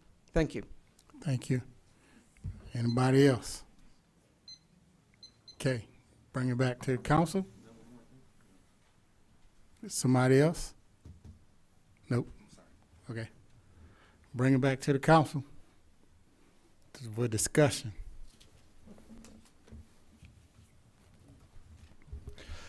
The comment that Cindy made of she would like to see the whole Morongo Basin on this PAAC as a representative, I'm totally not in favor of that. I think it should be 29 Palms and Desert Heights and Wonder Valley, not the whole Morongo Basin. They're down in that end. And then for the I think there should be 5 members that are actual citizens of live in the city limits, and then 1 in Desert Heights and 1 in Wonder Valley. So you'll have 2 at large out there, and then 5 as the 5 people that live in 29 Palms. So that comment's when it goes to 7, though? Right. Okay, yeah, because I think the proposal tonight is just at 5 until, then maybe later Right. we'll expand. So it should be 5. It should be 5 people that live in the city limits then, right now, till they can get going, see what's going on. You know, when I first started on the council, I was told by another council member, because I icked an artist's wow, and that kind of gave me a bad thing on working with art in general. I should be able to ick somebody's wow that they think is really great. I can let them know how I feel about it. I feel that I should be able to, and it just kind of gave me a bad taste on art. And I think the PAAC that we had, the 3 members that were here with the other members, did an outstanding job, and I'm in favor of the way Cindy wants to expand it. I've never heard of these art, when you talk about it, you know, someone comes out and sits on the stage and talks about art and all that stuff. I've never heard of that. But I will hopefully get rid of that taste in my mouth on art because of what I was told. But right now, I think it's good. I think though too, we might want to look at how we do the appointing of, I think we should have a committee that looks at the applications, maybe with Cindy at the same time. And then we don't have to go back and forth. If this one here we don't like, then we have to go back there. This one here, we'll have 2 council members that will agree, along with Cindy, who would go on the PAAC. You know what I understand? Yeah. Same with you for planning commission. Same with planning commissioners and. CG. Yeah. With input from the PAC, is that what you're saying? Yeah, the recommendation. Yes. Yes, it is. With Cindy's recommendation, because she's the chairman. Okay. So 2 council members and her will look at the Got it. applications. Got it, okay. And with her expertise, then they know that they can bring, you can bring how many do you have now? Do you just have the 3? Right now, we have 3, and may I just say, I appreciate your comments, Councilman Klink, and If you can come to, so it can be recorded, please. Sorry. Hi, again. I appreciate your comments, and, you know, I'm also someone that tends to open my mouth when I shouldn't, perhaps sometimes, and so I appreciate that something happened that spoiled your experience of art. And I think that, you know, one of the, if we decide to go with the committee where I sit with, you know, a couple of council members, or I'm not me, but whoever the chair is, we should say, sits with a couple of council members and looks at the application, I mean, that's also an opportunity to educate. And I think a part of this whole process is education, you know? I mean, and that's been the challenge with not having the arts in the community. Perhaps we have great visual art representation, and theater, but not the other arts so much. And this is a process of education for us, but also for all of you, you know, and to learn more and experience a broader variety of the arts. Just speaking to the membership issue, we got, let's just give an example. We got 5 applications for the 2 seats that we had. 3 of those applications were from 29 Palms. 2 of them were at-large applications. One was from Yucca, one was from Wonder Valley. And historically, I think, I mean, Pat can speak to this, but Pat, of course, lived in Desert Heights, so she was not a resident formerly of the city as well. But sometimes I think the PAC had a challenge with getting more applications than they had seats. So the challenge of finding enough people from 29 who have the expertise and have the time to serve has traditionally been a challenge.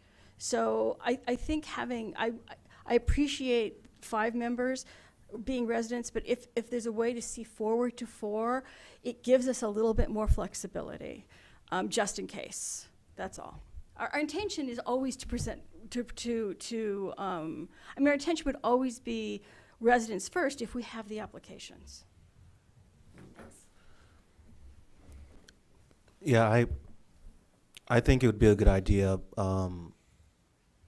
I like the idea of it being the entire Morongo Basin, with prioritizing residents of 29 Palms first, and then the sphere of influence of Wander Valley and Desert Heights second, and Yucca Valley coming in last.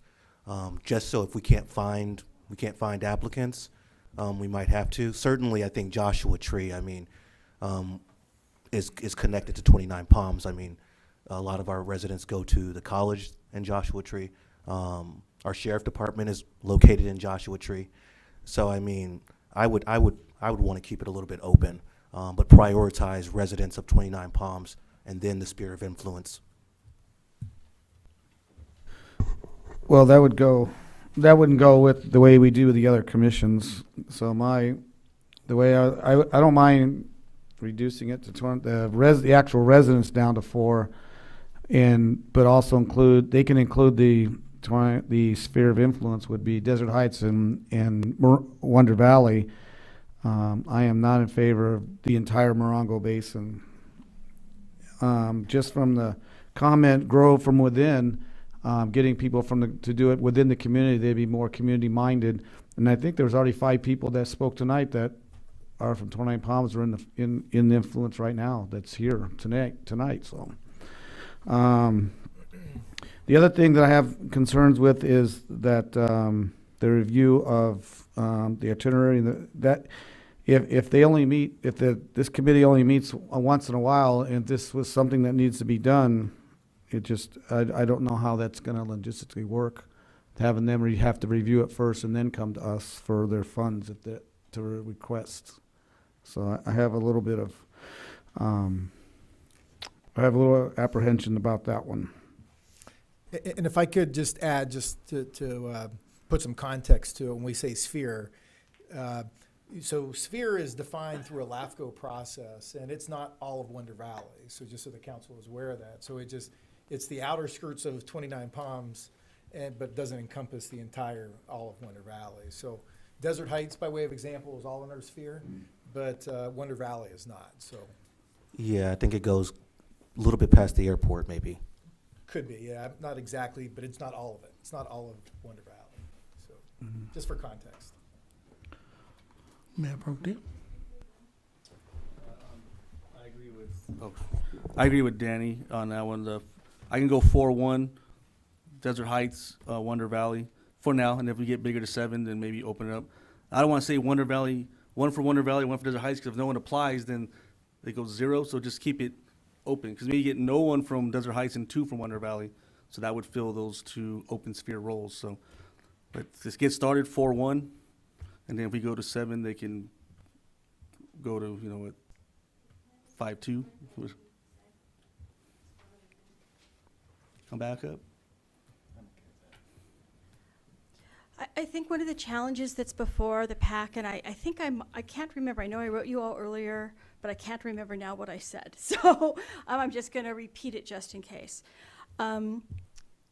When grant applications are reviewed at the state and federal level, they look at the diversity of the body that is asking for the money.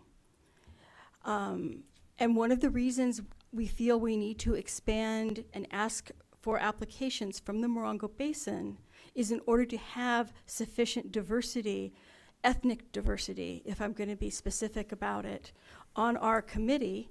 For instance, we would very much like to go to the Morongo Basin's Artists of Color and ask if they have anybody that would like to apply to the PAC. It's been a real challenge to have ethnic diversity on the PAC. And I'm a little concerned that if we're limited to Wonder Valley, Desert Heights, and 29, that there's just not enough people to be able to build that diversity in. And so that is part of the reason that we're asking for that latitude. Thank you. So I have a question then. So if you're saying that, then if you get these grants, that means you would do all the work here in 29, but you'd spend the money throughout the Morongo Basin? No, of course not. We're just looking for expertise from other communities and the ability to have diversity. It has nothing to do with where the money is spent. The money gets spent in 29 Palms. The Creative Core grant is for quartile 1 communities, which means basically it's like a Healthy Places Index. And 29 Palms is like a 1, solidly 1, the lowest of the low on the Healthy Places Index. So this grant money that we're trying to apply for, that $100,000 maximum grant, is pointed right at our community, but it will hinder us if we don't have diversity on our committee. Okay.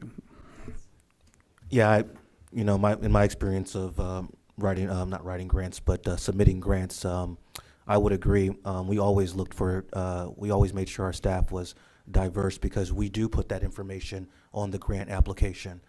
I think there was something else, but I'll hold up for a second.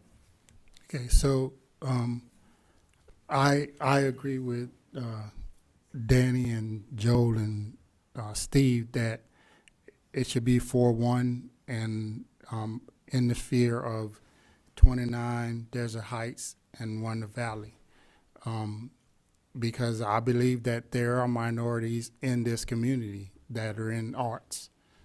We just got to find them. We just need to make the PAC appealing. I also don't agree with under number 4, number 1, and number 2. I don't agree with neither one of those statements. Because I think that's kind of taken away from what the PAC should be doing. So I wouldn't feel comfortable voting for those 2 statements. number 1 and number 2 under advisory. And I do agree with, having 2 council members on the committee and then the chairperson review the applications, so. Well, just not these 2. Everything else you have is good with me, but not number 1, which is, it says, envisioning a city visual and performing arts project, work with the city manager, community development, in determining appropriate art projects, budgets, and locations to serve as a selection panel for all city-initiated art projects and events. I just don't agree with that, because if we have a local artist or something like that that wants to do something, I think they have the right to do it. We don't control people like that. And then number 2, the same as serving as a first review body. No, because if Park and Rec wants to put something on, I don't think it needs to go through PAAC. I understand that, you guys are considered the experts, and if a person wants to take it through you guys, then yes, but it shouldn't be policy. I'm sorry, I think that number 1 might be being misinterpreted. Of course, we're not controlling what everybody does in the entire city. Perhaps it would be clearer to say then, if that's what the interpretation is, perhaps it would be clearer to say city-funded. In other words, if the city, if the city wants to do an arts event, it's going to pass through us because we are the arts commission or the arts committee on the city. It's not like we're going to control anything. It's just we're going to look at it and say, yeah, that looks about right. The budget looks right. It looks like it's going to work out. I don't agree with it. Okay, thank you.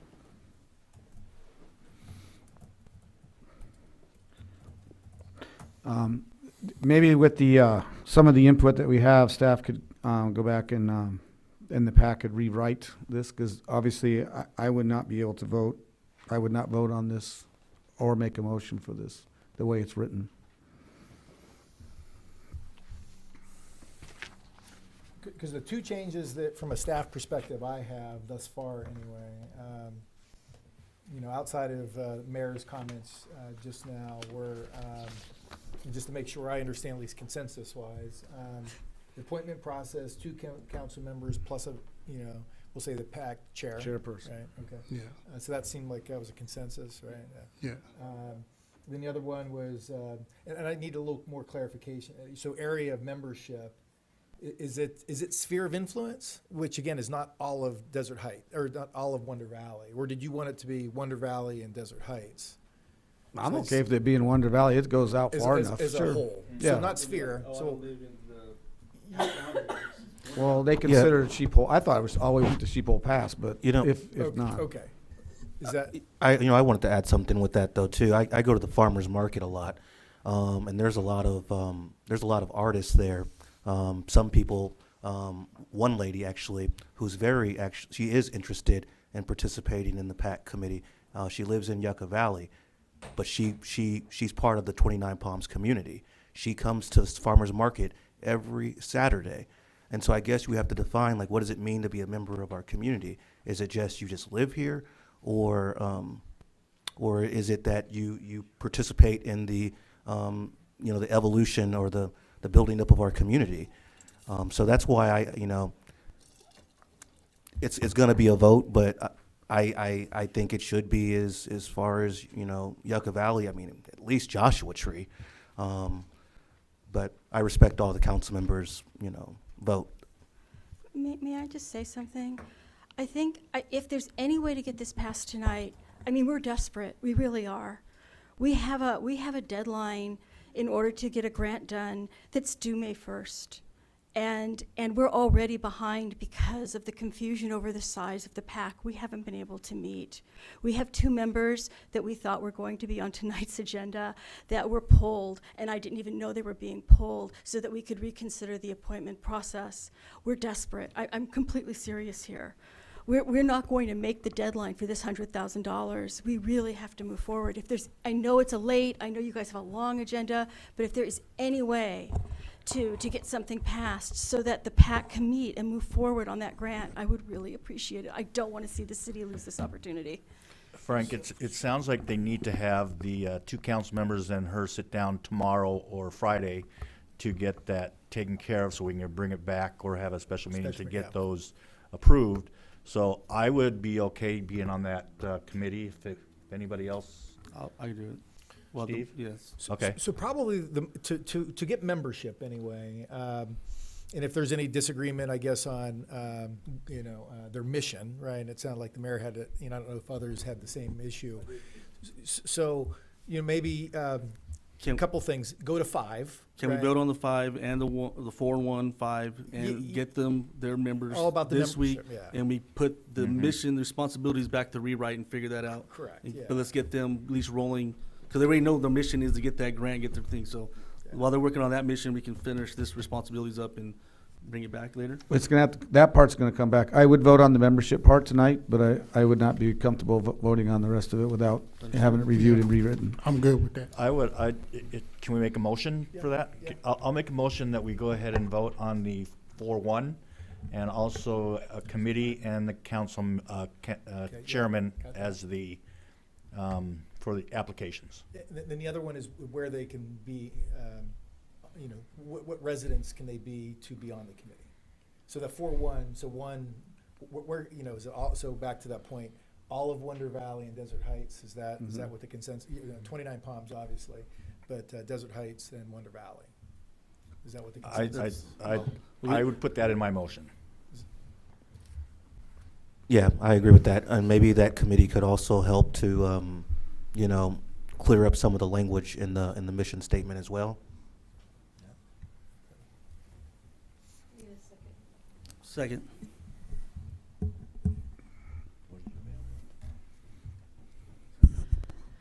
What? Oh. Councilmember Mintz? Aye. Councilmember Klink? Aye. Councilmember Scott? Aye. Mayor Pro Tem Buildering? Aye. Mayor Wright? Aye. Approved 5-0.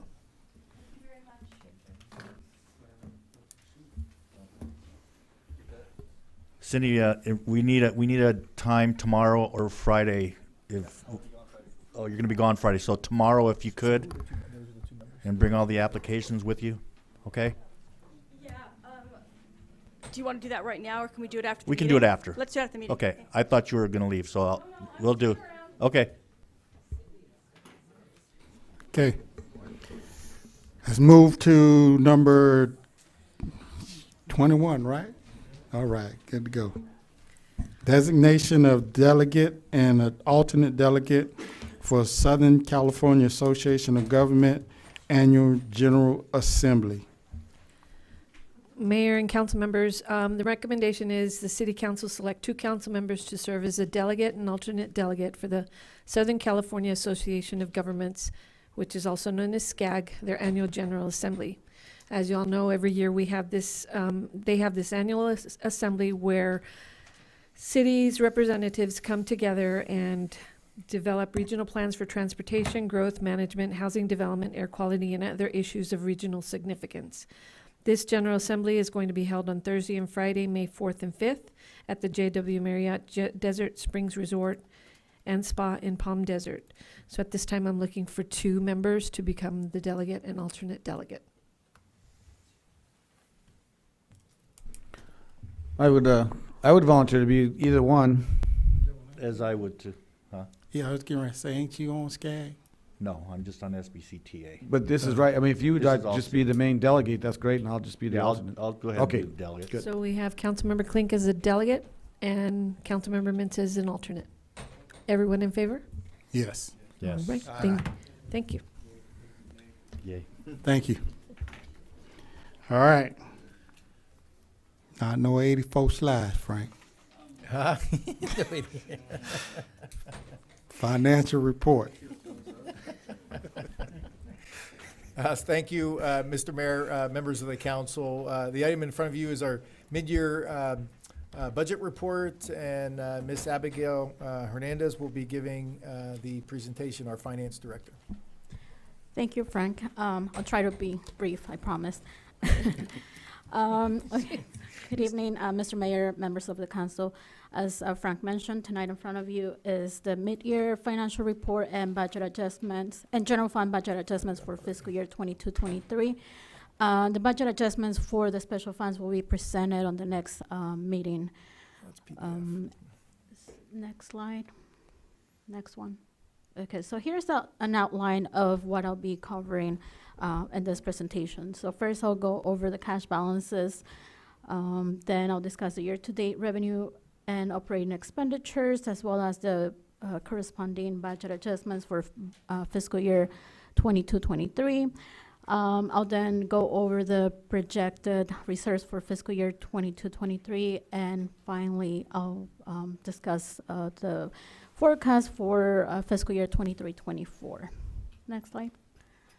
Okay, so as of December 31st, 2022, we have, the city had $5.7 million in the general checking account, $7.33 million in our LAIF account, which earned 2.07 interest as of the last quarter ended on December 31st, 2022. And we also had $4.74 million invested in CDs, earning an average monthly yield of 3.37%.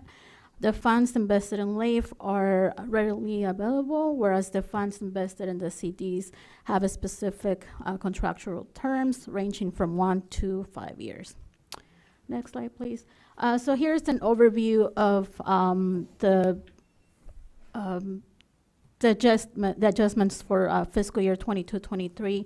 I'll discuss in more detail the revenue and expenditure adjustments and future and subsequent slides.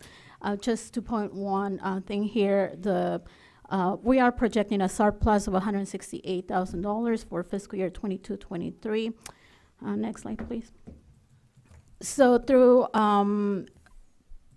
the second quarter of the fiscal year, the current fiscal year, we have collected about 32% of our total estimated revenues, excluding transfers in and reserve. The percentage that I'm giving you right now, it's different from what I have there because that percentage includes transfers in and reserve.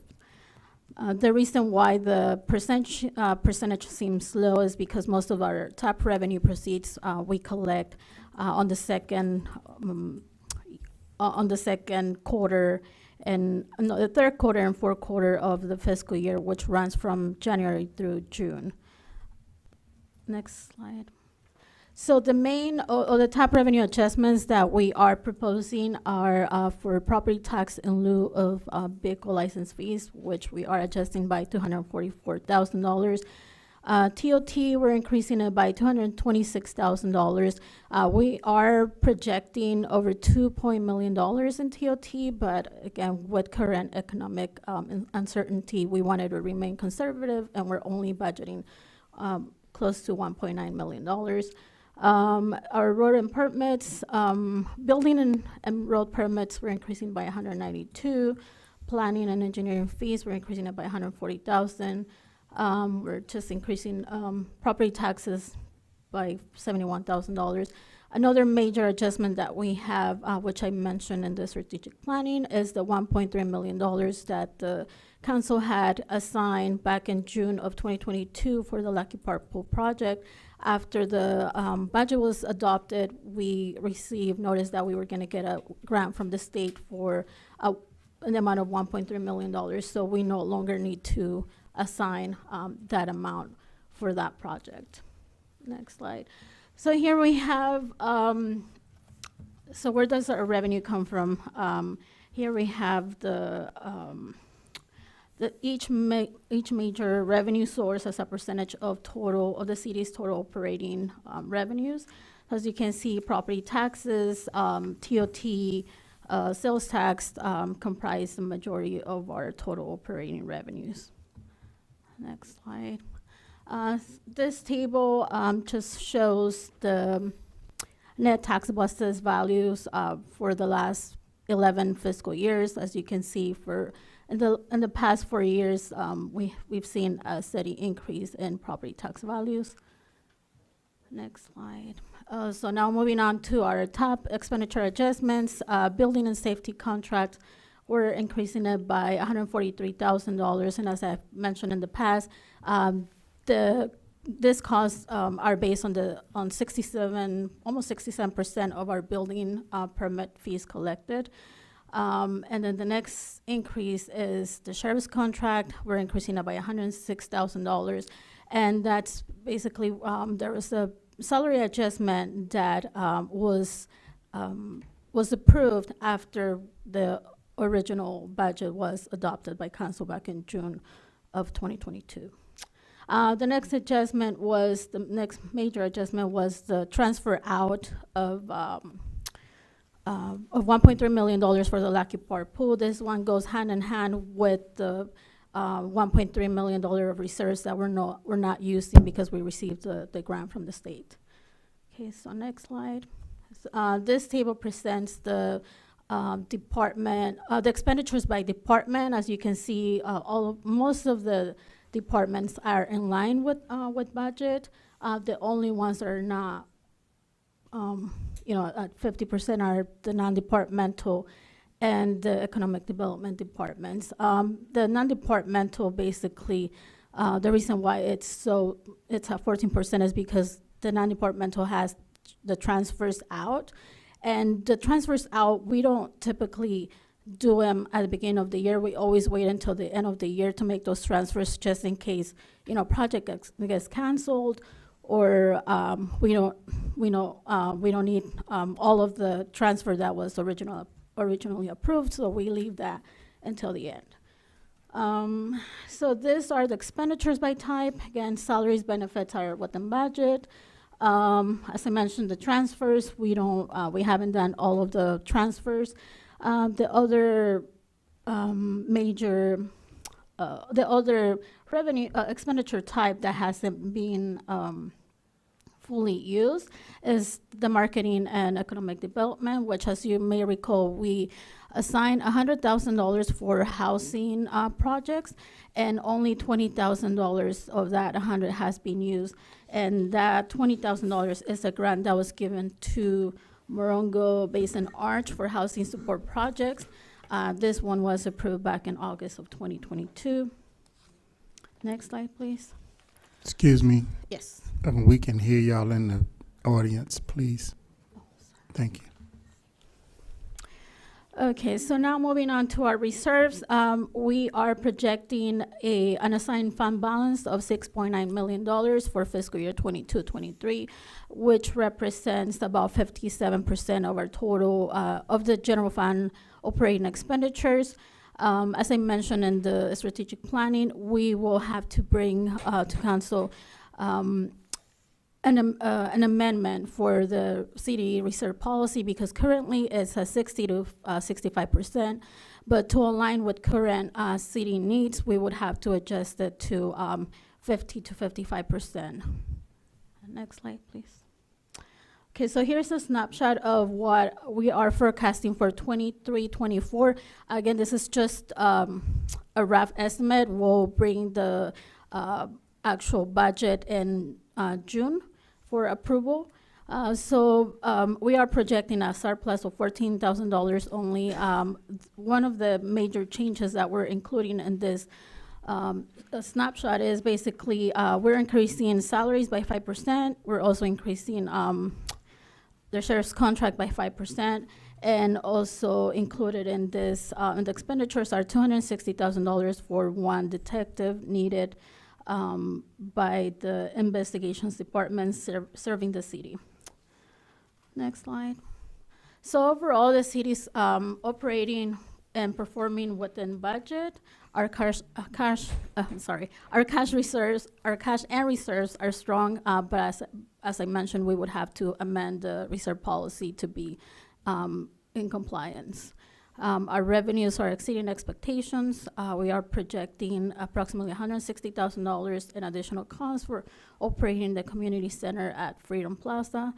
And we are forecasting that our 22-23 fiscal year budget will be in balance.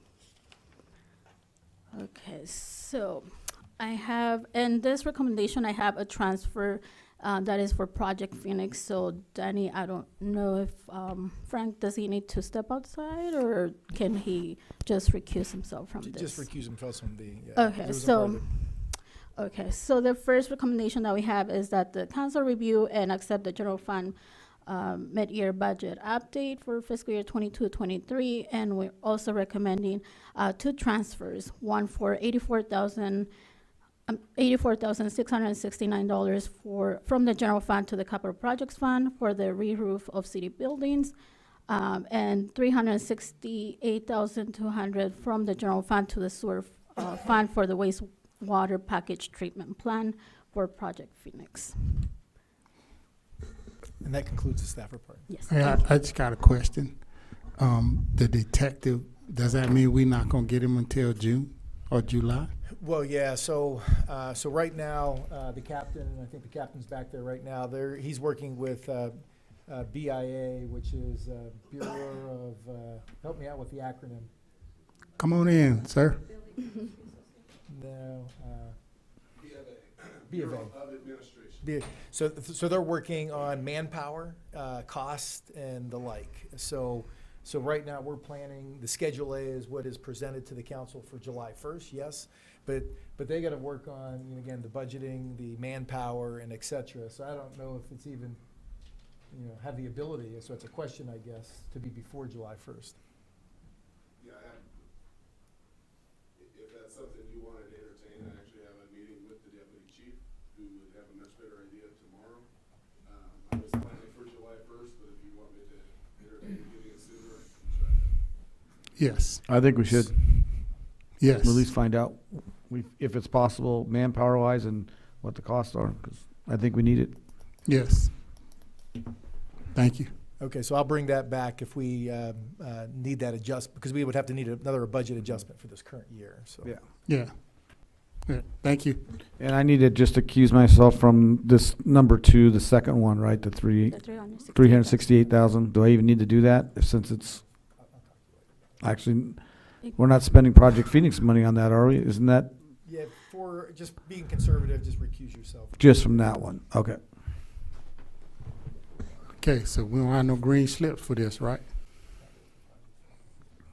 Okay, nobody in the audience? All right, we're good. Looking for a motion. Well, I'll move that we approve the general fund mid-year budget update, and I'll accuse myself from 36820 from the general fund for wastewater package treatment plan at Project Phoenix. Second. Roll call.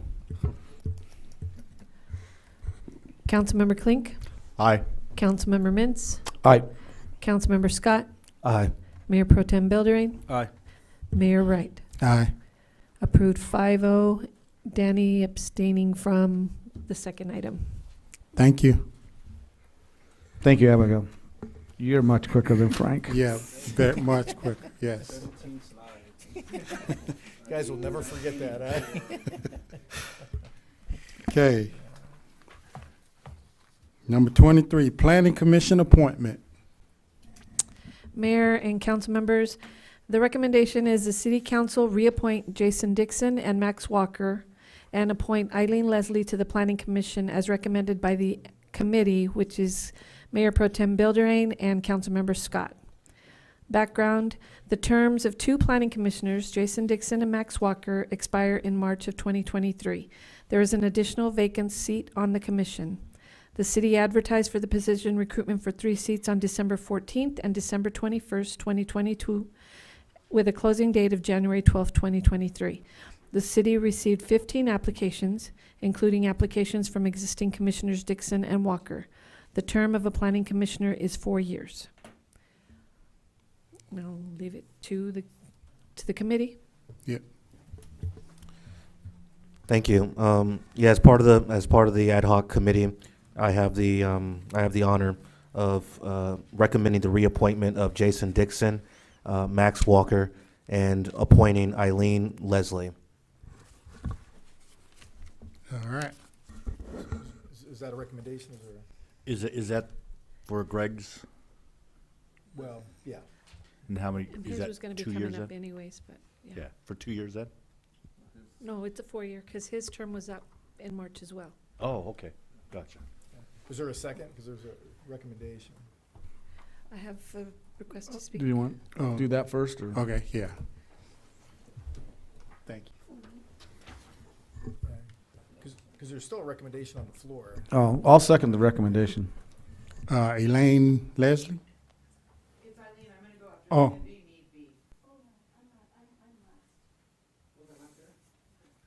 You don't need to speak? Oh, okay. So you don't want to speak on this? I'd like to speak after. If the recommendation and everything goes through, she wants to speak after. Oh, okay, gotcha. So Okay. who did the motion? Someone seconded, but whose motion? Yeah, I make the motion to reappoint Jason Dixon, Max Walker, and to appoint Eileen Leslie to the Planning Commission. And I second it. Yeah. Roll call. Councilmember Scott. Aye. Councilmember Mintz. Aye. Councilmember Klink. Aye. Mayor Pro Tem Buildering. Aye. Mayor Wright. Aye. Approved 5-0. Thank you. Okay, now you want to give us some words?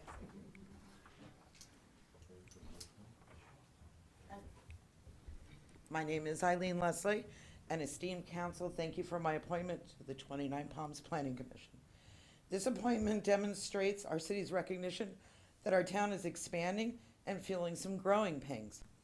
I appreciate the flexibility, strength, and security of the city by appointing someone with a business experience and a legal judicious mind to bring a needed new approach to the city's general plan and an eye towards instituting rules that will meet the needs of a community that is becoming more diverse, all this while recognizing that existing issues persist and must be addressed for the community. All of this in order that we can be a vibrant community that cares about the needs of all citizens, existing and new, and visitors and tourists as well. Thank you so much. Thank you. Y'all two want to speak? Yeah, y'all good? All right, good evening, council members, mayor, Jason Dixon, resident of 29 Palms. Just want to thank you for this opportunity again to come out and provide a good quality of life for the city of 29 Palms and hopefully continue with the progress that we've been doing and keep seeing the vision of what 29 Palms has and what your guidance is to allow us to be able to do that. So thank you very much. Appreciate it. Thank you. All right. Yeah, you got He's to. obligated. Good evening, City Council and Mayor. Thank you for the opportunity. Let me read this, it'll be easier. I'm thankful for the opportunity to serve on the Planning Commission for this city.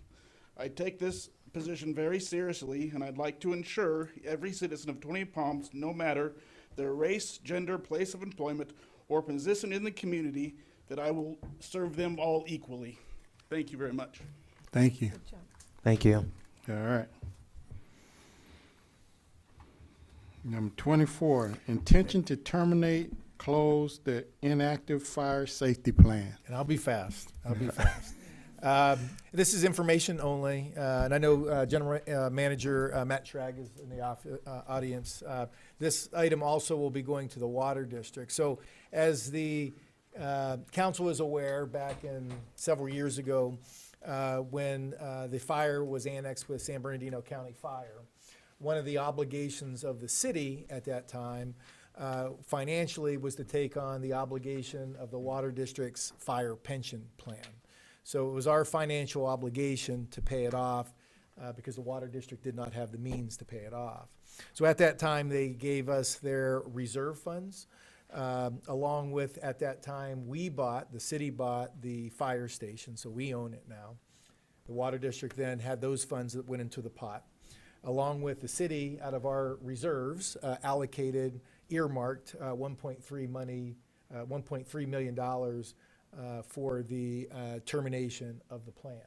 So cumulatively, there's about $3 million in the kitty to terminate the plan.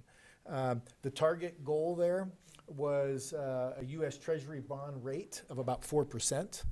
which based on the current market, it currently is, but actually yesterday was 3.94. So it, fluctuates. It's a daily trading instrument, so it moves day to day. We have initiated the process. And let me rewind why we're doing this today. The U.S. Treasury bond has hovered around 2% for a long time. Given the state of the economy where it's at, people have been flocking to the bond market, right? So which has been rising those rates. And so we've initiated the termination of the plan with CalPERS. The first step in the process is next week, as mentioned, with the Water District. They will be considering the notice of intention to terminate, and that will be next Wednesday. And that just keeps the process going. The real key will be in about 30 days, which I'll be bringing back in the council, and I'll be bringing monies, so please start thinking about this and we could have further conversations about it, is in 30 days, roughly middle of March, will be a resolution to terminate, right? So the one next week at the Water District will be resolution of intent to terminate. In mid-March, it'll be resolution to terminate. It's non-revocable, right? So that's the point of no return once you do that. It takes PERS at that point in time 3 months to close out the account, right? So that's the problem, right? Markets fluctuate day to day, so it could go down to 3 3/4. It can go 3.5. It could go up to 4 1/4, 4.5, right? So that 3 months could float. At 4%, it's basically break even, but it could be plus or minus by the time it gets to the end. That's the risk. So nothing you have to consider this evening. We're just moving the process forward. The next in March, we'll have to make that ultimate decision because in theory, we may have to kick in more money or not. But again, the market fluctuates and will fluctuate during that 3-month time frame. So again, that's the facts as in front of us, and I'd be happy to answer any questions. Any questions? We good, okay. Future initiated council items? Any public comment on that, Mr. Mayor? Oh, sorry. Public comments on that? Okay. Future initiated items. Yeah, I do. And just to add a little bit of context, in regards to the hearing on the VHR, and I voted against. I still hadn't had the question of what it means to be injurious to a community answered, and so I still I hadn't gotten any information, so I couldn't make that vote for. And so I'm recommending a future agenda item that the city council start the process of developing a community, housing and community development committee that can tackle that issue of what it means to be injurious to a community and to also work on homelessness. It's also something that was a priority during the strategic planning. Yeah, so staff is working on that based on strategic planning priority. The next meeting, February 28th, as council has asked for, the VHR policy will be in front of you to make any of those tweaks that you see as fit. The process, though, however, you wanted to see it directly. It'll still have to kick afterwards back down to the Planning Commission, ultimately come back to you. But council wanted to see at least the policy to make those policy directions. So hopefully that answers your question, Councilmember Scott. So staff is setting up that committee based on policy direction already through the strategic planning. Okay, thank you. You're welcome. Okay, anybody else? Public comments. This is the time for the public to address the city council on issues within the jurisdiction of the city council that are not on this agenda. All comments are to be directed to the city council and shall not consist of any personal attacks. Members of the public are expected to maintain a professional, courteous decorum during their comments. There's a time limitation of 3 minutes per person. If you haven't already done so, please fill out name and address slips and give them to the city clerk. The city council is prohibited by state law from taking action or discussing items not included on the printed agenda. Public comments on specific agenda items will be deferred until consideration of the item on the agenda. All right. Stack of green slips. Rich Middleton Bro. Did I get it right? Middleborough, all right. Good job. Good evening, Mr. Mayor, council members, city manager, and staff. My name is Rich Middleborough, and I am the president of the board of directors of Morongo Basin Ambulance Association. Thank you for giving me the opportunity to speak, and thank you for your service. I have some exciting news to share with you about Morongo Basin Ambulance. In late spring, Morongo Basin Ambulance will become one of the very few ambulance providers in the state of California to have certified critical care transport paramedics. These individuals have successfully completed an extensive curriculum in Pennsylvania and will complete required hours of hospital intensive care training later in the spring. Having certified paramedics who can treat critically ill or injured patients as they are transported to a hospital offering a higher level of care can be a matter of life and death for patients. In the past, Morongo Basin Ambulance was dependent on a very few critical care certified nurses to assist in the transport, and many times they were not available. The only option was utilizing a very expensive air ambulance service, which in many cases is not covered by insurance. The board report I receive every month outlines the number of critical care transports we have refused. In some cases, when we refuse them, helicopters are not an option because of weather events. So this is really a big deal for our community. There was a recent, in February, there was a critical care transport that we had to refuse, but it turned out there was an RN on staff at High Desert Hospital that was critical care certified. Our paramedic staff and her transported the patient, but the hospital lost the RN for that time period. So that's a pretty big deal. Number two, Morongo Basin Ambulance is one of 3 ambulance service agencies to be selected in San Bernardino County to offer in-field ultrasounds to patients. Paramedics have been trained to utilize ultrasound procedures to detect internal bleeds and the potential for a collapsed lung. We can actually see a traffic accident victim that we think is going to have a lung collapse. We can look at it and we can determine in about 15 minutes that lung is going to collapse. That's a pretty big deal. We've been using this technology for several months. As you can well imagine, all of us at MBA are very pleased to be able to offer these expanded services to our high desert communities.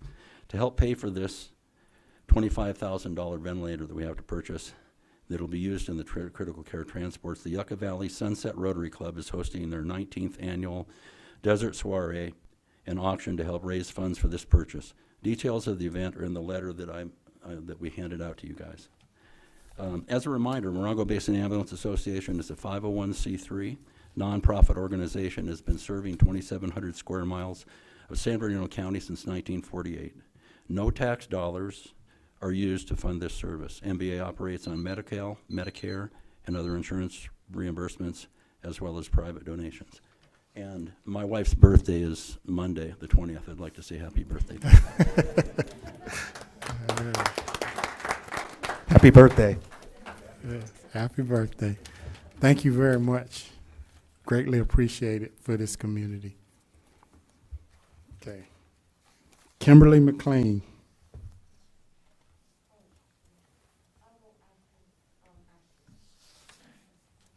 Okay, Astrid Johnson.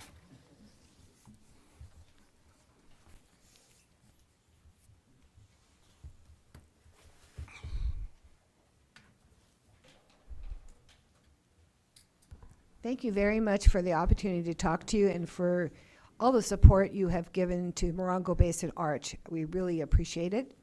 And I kind of wanted to give you a synopsis of what's going on. You know, we did the point in time count, and we were fortunate that we had an extended period of time to count. So we really do feel that we did a really great effort of locating as many as we could. Which brings us to the next point, is that you all know what the temperature is outside, right? And this is a period of time right now where it is freezing. So one of the things I have been doing is because of the grants that I have, is buying sleeping bags that are rated at 32 degrees. So if Arch is passing out a sleeping bag at this time, and I think I just placed an order for 10 more, so that's about 40 bags that I've bought so far. And we are passing them out throughout the area, but especially here in 29 Palms, to make sure that people at least have a chance, because we do not have a warming center here.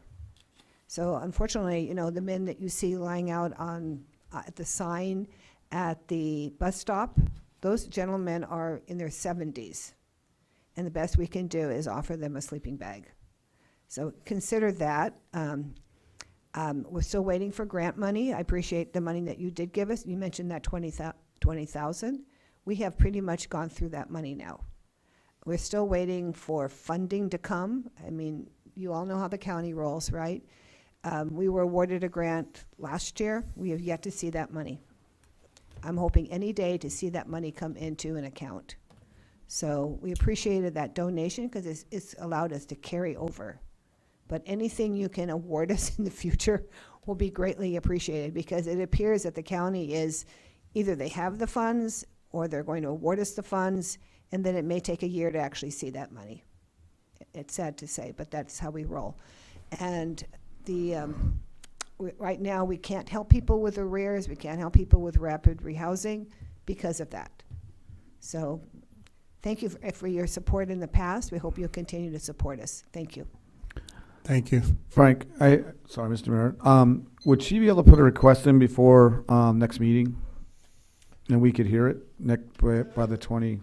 So a request for more funding, you said, Yes. talking about? So yeah, as mentioned during the mid-year, you know, we have that 100,000 put aside, and we only used 20,000 of it. That's So what I was wondering, if she put a request into you, you could present it to us we in can 2 weeks? process it and bring it forth in front of the council next meeting. Is that okay with you, Mr. Mayor? Yeah. Okay, thank you.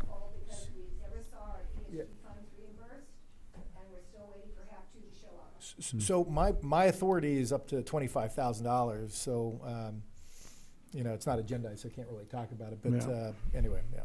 Okay, thank you. Thank you, Astrid. Thank Well, a piece of it, yeah. Yeah, yeah. No, we can't talk about that. Oh, no. Okay, now you ready, Kimberly?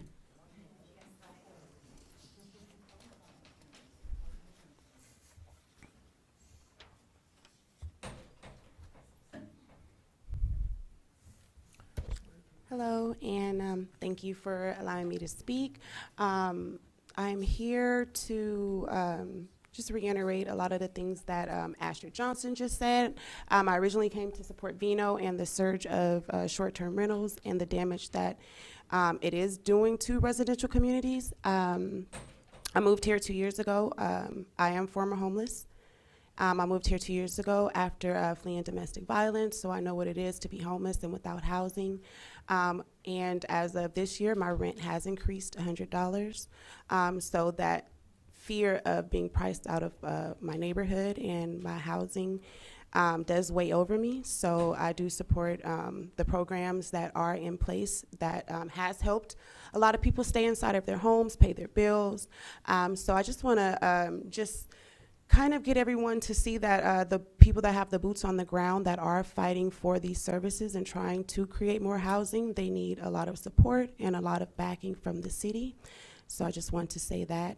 And through all of the initiatives that we have been doing with Morongo Basin Arch, we have kind of brainstormed on a lot of strategies and planning on housing development. And you know, that's just basically it. We just need a lot of support from the city with a lot of things that we have strategized, and myself being a person with lived experience kind of like gives a little bit more insight on what programs are needed, where the gaps in services lie. So I just wanted to say that to kind of back Morongo Basin Arch and the work that they're doing and the great things that she has done. She's pretty much the first person that everyone calls when they need some type of assistance.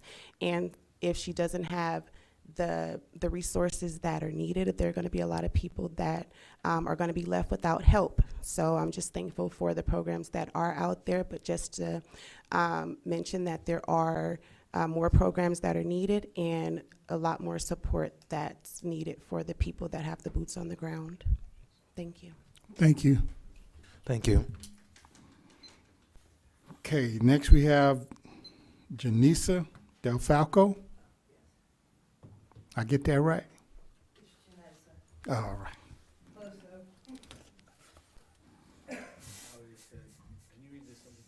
So hello, I'm Janessa DeFalco, and I have been a resident here in 29 Palms for 13 years.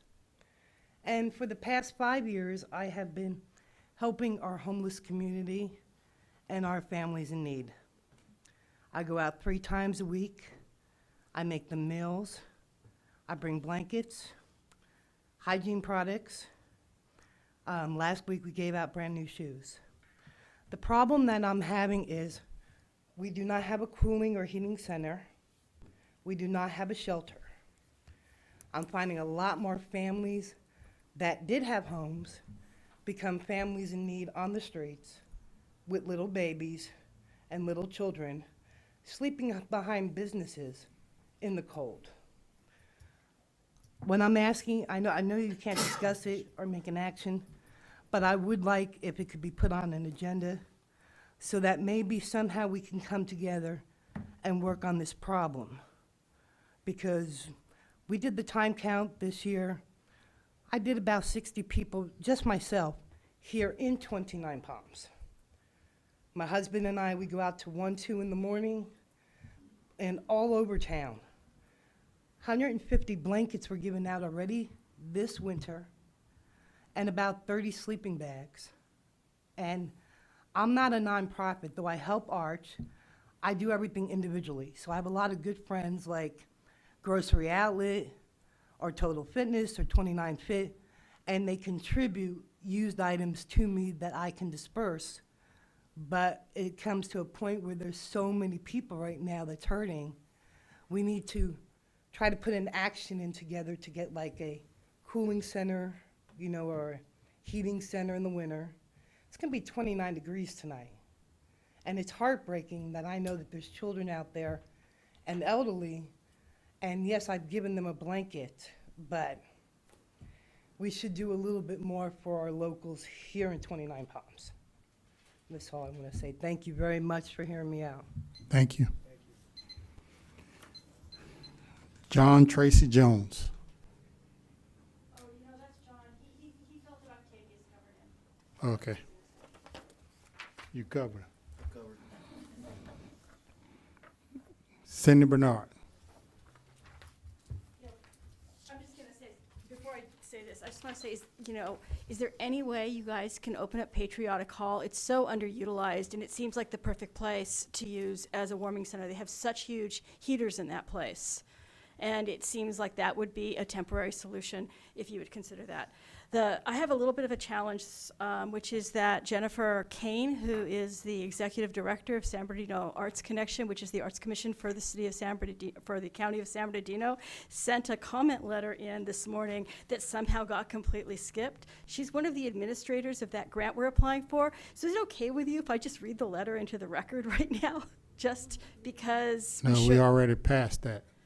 Okay, I just would ask you guys, since for some reason her letter did not make it into the record, and she did send it this morning, copied Cindy, all of you, and Frank, that you please all pay attention to that letter and give it a read, because, she's the administrator of the grant we're trying to apply for, and it would be great if she could be acknowledged for having taking the time to send in public comment. Thank you. What is your last name? Jennifer Kane. K-A-N-E. Thank you. Yeah, I remember reading it. It's there. Okay, well, it wasn't acknowledged publicly, but thank you. Yeah, it's the long Yeah. one, right? Yeah. We all read it. And we acknowledged it. Okay, Kat Tilly Jones. Oh, she left? Vino. Thank you, Mayor. Thank you, Mayor. Thank you, Councilman. I was really happy to see Paul today apply for the grant, and I'm looking forward for him to get the approval. Low-cost housing is a major problem.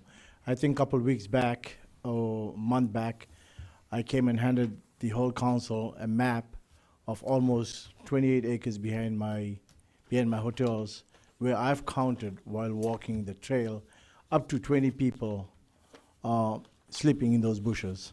And it's cold out there. If you come to my hotel right now, you'll see in the back there on the social media I posted. I actually talked to a guy. He made a makeshift tent, and one of my staff wanted to move him. I said, no. I've brought him in my patio. There's some heaters there. I told him, go and sit and put the heaters on. What I'd like the council to do is, let's look at our vacation rental.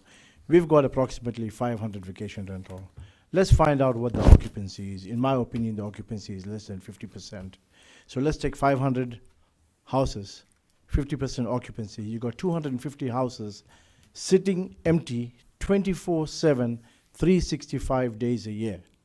And we have our people sleeping in the cold. You all heard the lady Kim just say that, you know, her rent went up by $100. $100 doesn't mean a lot to me and maybe everybody south of this podium, but it means a lot to Kim. She probably has a sleepless night. All of a sudden, her landlord came and said, you know what, I need another $100 more.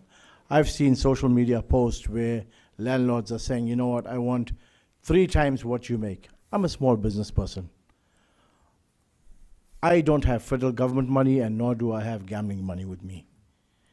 And I know what our staff gets paid in the small and medium business, that works in the small and medium businesses. It's very, very tough for them to find housing. So please reevaluate the number of STRs, decrease the number based on the occupancy. Let's put them back into the rental pool. Thank you.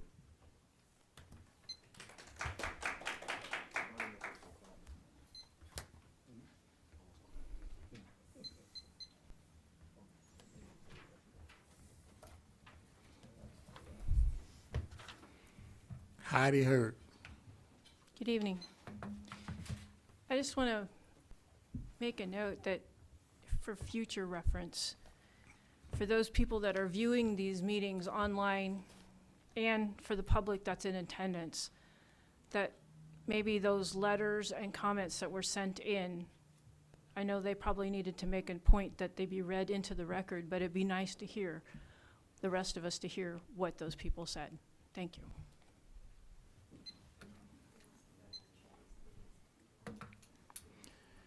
Okay. City manager update. I'm gonna be fast. Put him on the clock, Cindy. So the T-bid, as we did the PAAC tonight, you know, kind of getting some of the structure put together, we're gonna be doing the same thing with the PAAC, so that's gonna be coming up here soon.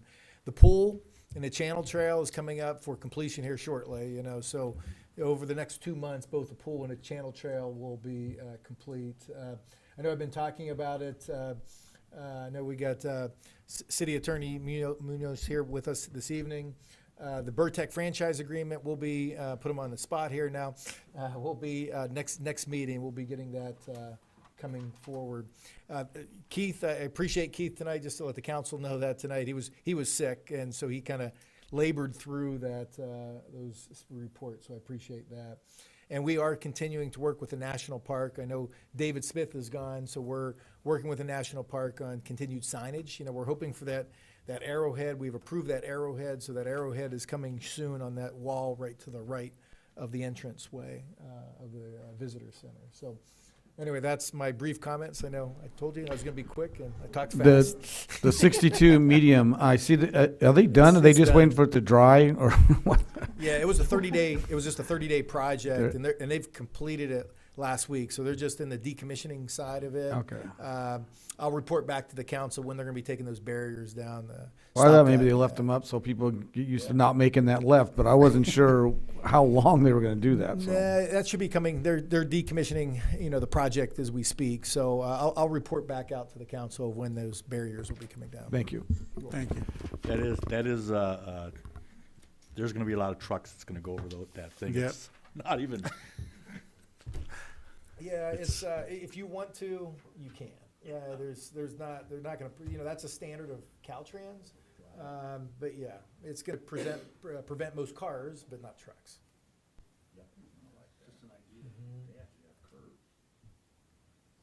Yep. I can drive over it. Okay. I'm not going to, though. This, Mm-mm. This meeting is adjourned.